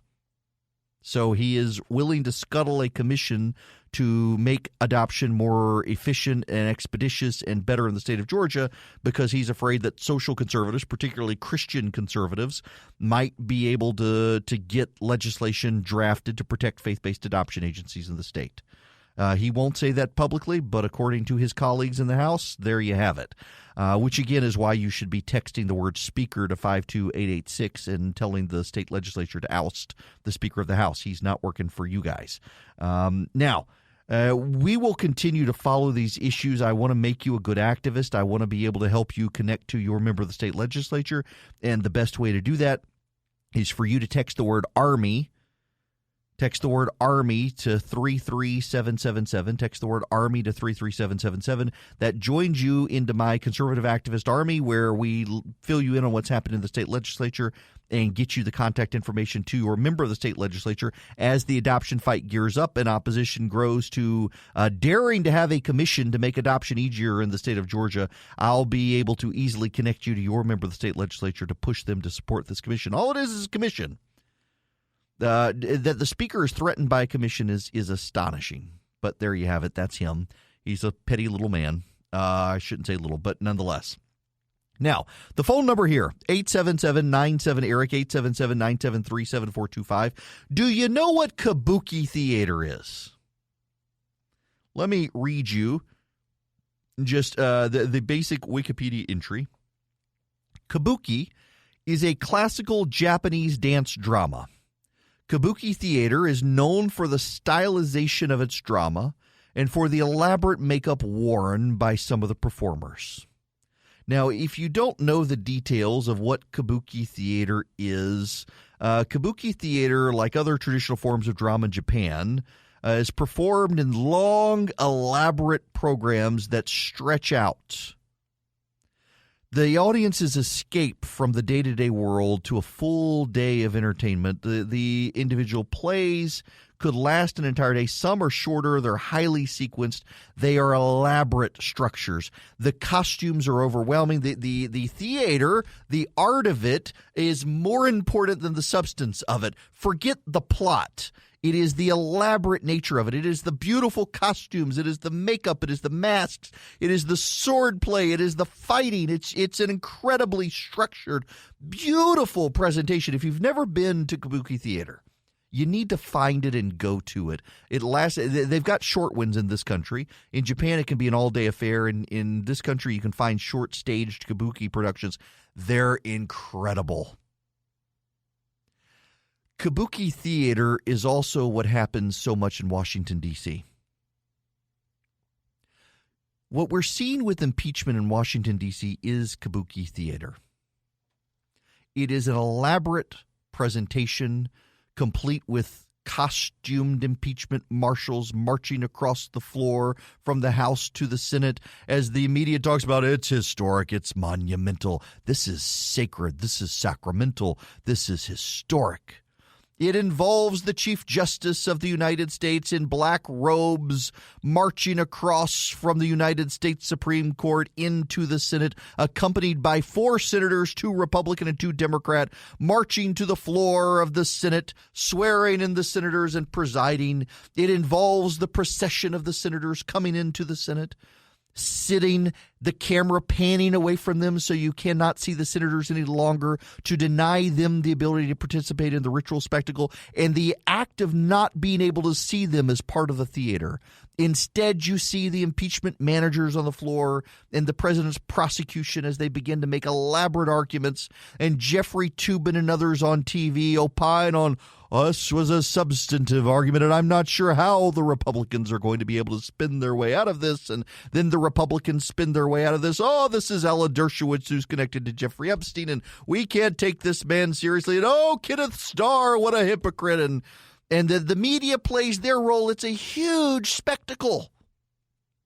And the spectacle is more important than the substance, because the substance is, they've already decided on the Republican side he's not guilty, and they've already decided on the Democratic side that he's guilty as sin. Here is Mazie Hirono, the senator from Hawaii, from January. Possibility you'll vote to acquit him. You could maybe vote to acquit him, is what you're saying, is what I hear you saying. I'm going to vote on the basis of the facts. And the facts are that he committed an impeachable act, and I will vote to convict him. That was Mazie Hirono. We haven't even had the trial begin. Senator Blumenthal says the president's actions deserve the strongest penalty, removal from office. Senator Warren says, has she seen enough evidence before the trial begins to vote for removal? Yes, she says. Here's Amy Klobuchar on CNN. To acquit the president. At this point, I don't see that. But I'm someone that wants to look at every single count. I've made very clear I think this is impeachable conduct. Okay. That was Amy Klobuchar. Here's Senator Michael Bennet saying, I'm likely to vote for conviction. Here's Kamala Harris with Katie Tur on MSNBC. If the vote was put to you today, I know this is an if, to convict the president in the Senate and remove him from office, would you be voting yes? Yes, based on everything I've seen, yeah. And the trial hasn't even started. And yet what you're going to see is the media blowing up Republicans. Blowing up Republicans for deciding to acquit the president and ignoring the fact that Democrats, before the trial even begins, have been coming out saying, oh yeah, I'm going to vote to find him guilty. It's all elaborate theater and spectacle. The outcome is foreordained. He'll be found not guilty, and the media will cry. This gets to my point that I was making about the kabuki theater of it, and the media is so critically focused on the Republicans and not the Democrats. MSNBC let Chris Van Hollen come on, senator from Maryland. Listen to him. And, we have John Bolton, who described what went down as a drug deal. We had this GAO report that finds that the administration broke the law by withholding aid, and Mick Mulvaney and others are right in the middle of that. So we need 4 Republican senators. And I think the pressure will build, because if you're not willing to call witnesses and get relevant documents at a trial, you are for fixing and rigging the trial. You're for fixing and rigging the trial. Chris Van Hollen's mind is already made up. And, here's the other issue is, let's say the Republicans offer no witnesses. Let's say they decide that they're not going to offer any witnesses. Well, then there's no evidence. If no evidence has been presented, how do you vote to convict? And yet they're already voting to convict. I mean, it's already done. And this liberal fan fiction that somehow the Chief Justice of the United States of America is going to intervene and do this. I mean, again, here's Jake Tapper on CNN as they're doing the swearing-in ceremony yesterday for the impeachment trial. Senate likes to keep records. And the oath is that they receive the information and decide impartially, objectively. Well, there's the special impeachment trial oath that they take, and it's different. It's different from their general oath of office. That's Elizabeth Warren signing the oath book right there.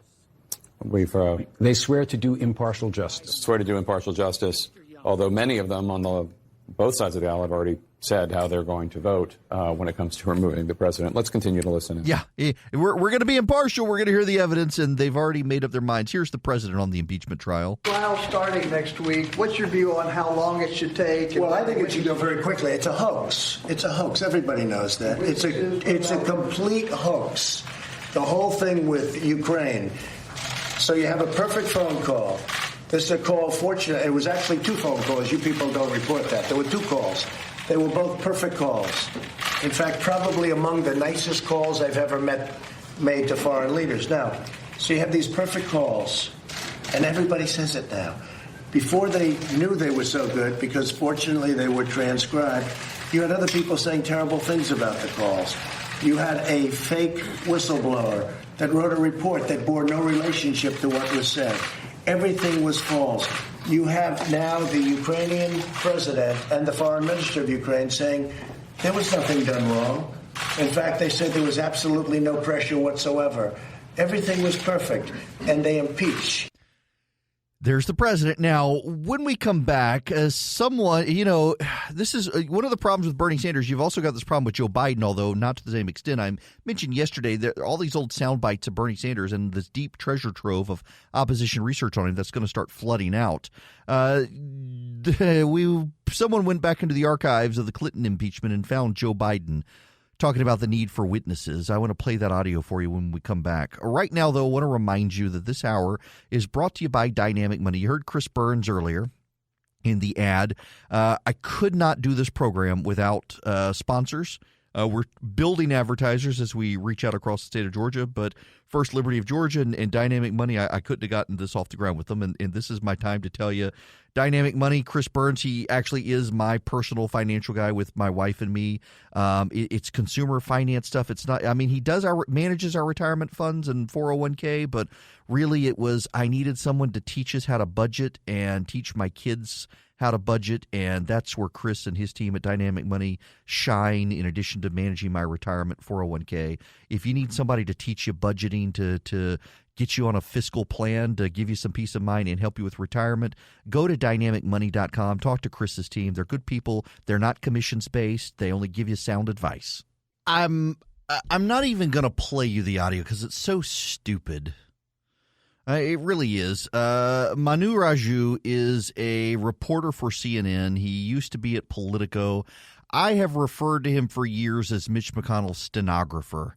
Dude would write whatever McConnell told him just as gospel truth. He's a fine reporter, but he's one of those reporters who he wants access to leadership to get stories, and so whatever they tell him, he runs with and doesn't question, and they all know it. And it's just it's a joke on both sides that he does. And I don't mean that disparagingly against him. Most reporters do that, and he for years.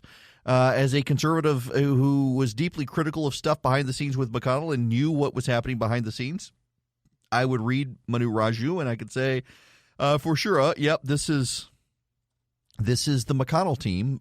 It's their talking points. Well, Martha McSally, she is the Arizona senator who was appointed to John McCain's seat. And as Manu Raju went up to her to ask her about witnesses, which is perfectly within his right to do, she said she wasn't going to talk to him. He's a liberal hack.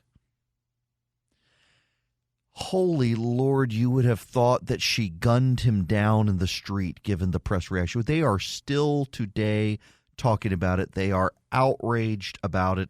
She herself got an interview on Fox News. The media is condemning Fox News for giving her time to go on and talk about Manu Raju. The whole thing is silly. I mean, the whole thing. Listen, so here she is on. Well, no, I'm not going to play that because that's just too long.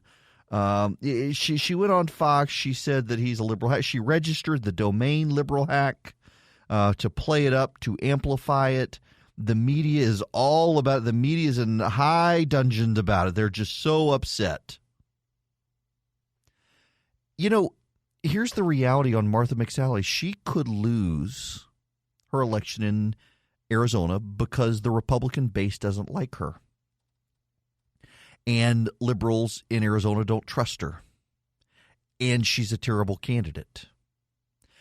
When November rolls around, though, no one is going to go into the polling booth and say, Manu Raju said something bad about a CNN reporter. I'm not going to vote for her. That has absolutely nothing to do with it. No one is going to vote against her or for her because she attacked a CNN reporter, although the way the media is dragging the story out, people might actually begin to vote for her because she got under their skin. She's not a good politician. She's a terrible campaigner. She ran a terrible campaign. She should have been able to beat Kristen Sinema, who, by the way, has turned out to be a good Democratic senator to the extent there are some. And McSally is probably going to lose. It will have nothing to do with this incident. It will have to do with whether or not the voters of Arizona trust her, particularly the Republican base, whether or not they turn out to support her. But the amount of time in this country now that the media in the United States decides to make itself the story is absurd. The antics of Jim Acosta. I've known Jim Acosta. I worked at CNN. I've thought highly of the guy, but these last couple of years, I've just been shaking my head at him. Man, the guy wants to be the story. He doesn't want to report the story. He wants to be the story. For all the people who ridicule conservatives saying all they want to do is own the left, you got a lot of reporters, including Acosta, who believe his job is to own the president, own the right, get under their skin, make himself part of the story. It's silly to see the spectacle, and it is silly to see the media drag out the story and be as outraged as they are over the story. They're just making themselves a part of a story as opposed to reporting the story, and that seems to be the antics of most of the media these days, is to make themselves part of the story. Now, to his credit, Manu Raju did not try to make himself part of the story. Martha McSally dragged him in to become part of the story, but then the rest of the media really treated it like McSally had gunned the guy down as opposed to just calling him a liberal hack and then having the audacity to register the website. Come on, people. Move along. Get to the next story. By the way, I don't know if you know this or not, but a couple of weeks ago, the president of the United States took out the number 2 guy in Iran. Did you know that the president took out the guy's name was Qasem Soleimani? The president had him killed 2 weeks ago. Did you know that? Did you know that just a couple of months ago, this young lady from Sweden took a yacht that would belong to a prince and sailed to the United States to rally the world against climate change? Did you know that the Brazilian rainforest was on fire a few months ago? Did you know that less than a year ago, the president of the United States had a summit in Singapore with North Korea? Did you know these things? My, how quickly the timeline moves. And we've moved on. Did you know that the Washington Post, about a month and a half ago, wasn't even that long ago, produced a treasure trove of documents obtained from the Pentagon under the Freedom of Information Act that showed that the military for the last decade has been lying about our strategy in Afghanistan and privately admitted it wasn't working? In a think tank, internal think tank within the Pentagon, they could not come up with a rationale for staying other than the budget, other than the money.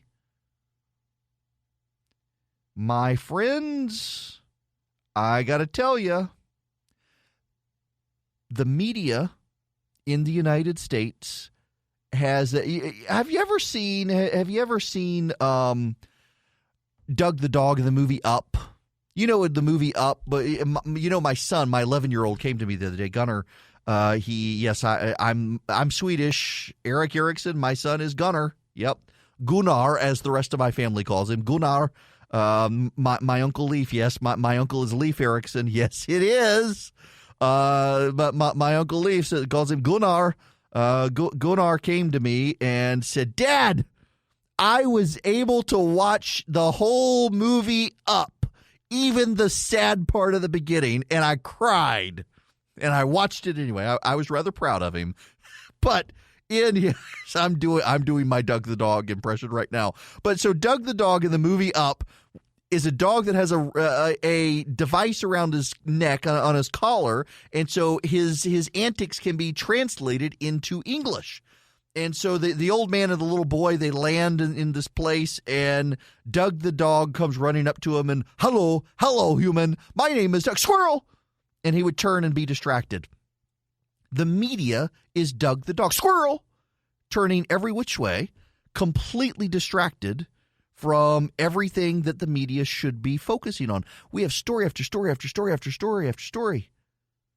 And, just when I knew that people would move on from the Australian wildfires when it came out that most of them were overwhelmingly set by arson, after the media had built it up as this climate change thing, that the forests of Australia were spontaneously combusting because it was so hot because of climate change. Nope, turns out over 200 people arrested for arson.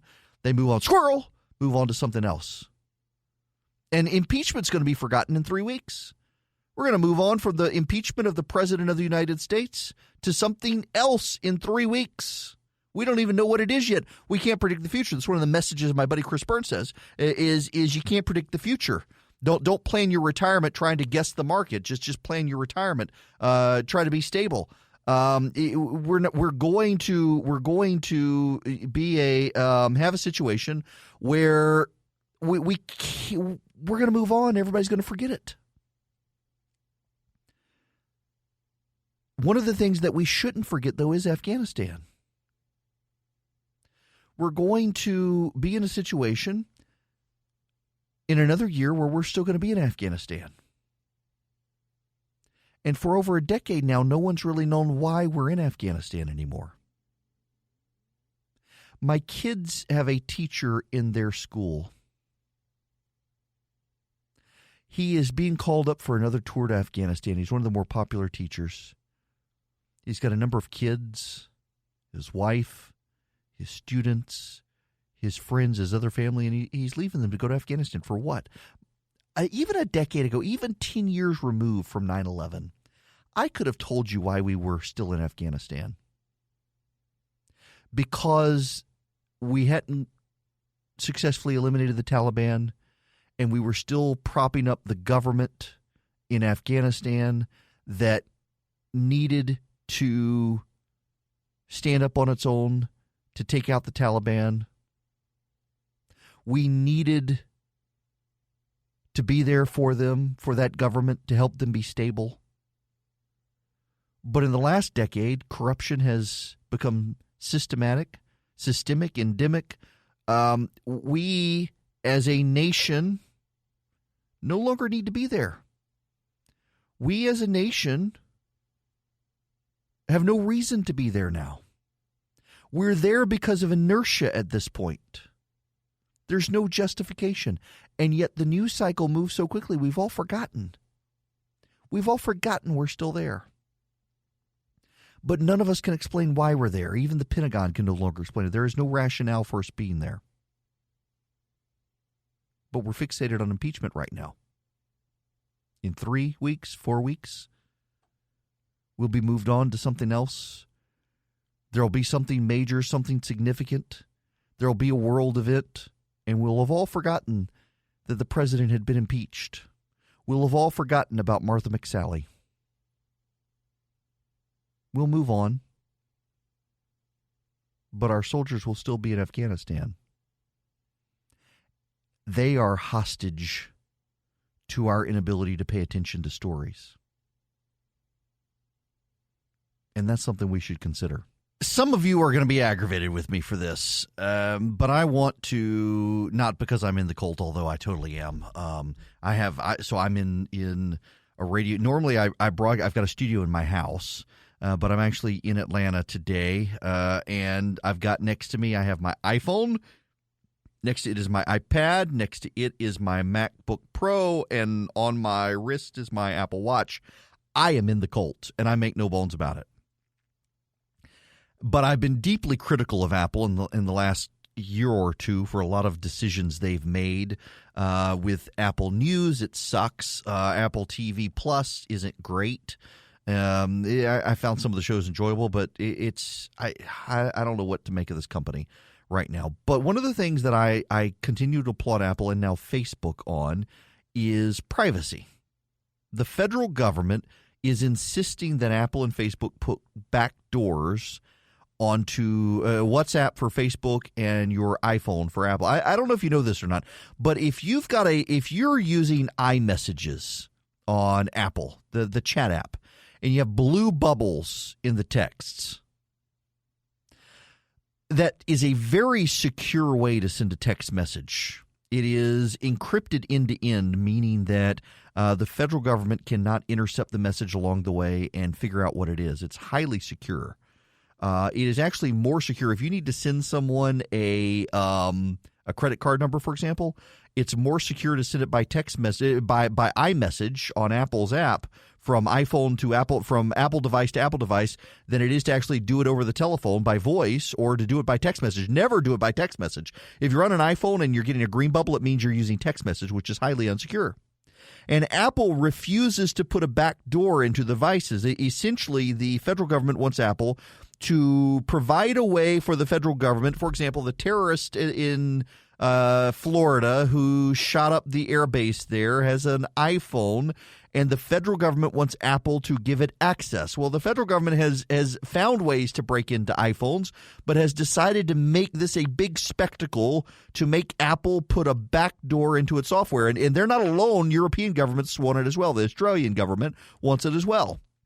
And Apple's saying no, that it has designed its services to be mathematically impossible for Apple itself to get into. If you get locked out of your iPhone, there is nothing Apple can do to help you. And there have been sad stories where people have died and families wanted to get into iPhones and get the pictures and memories, and Apple's, I'm sorry, can't help you.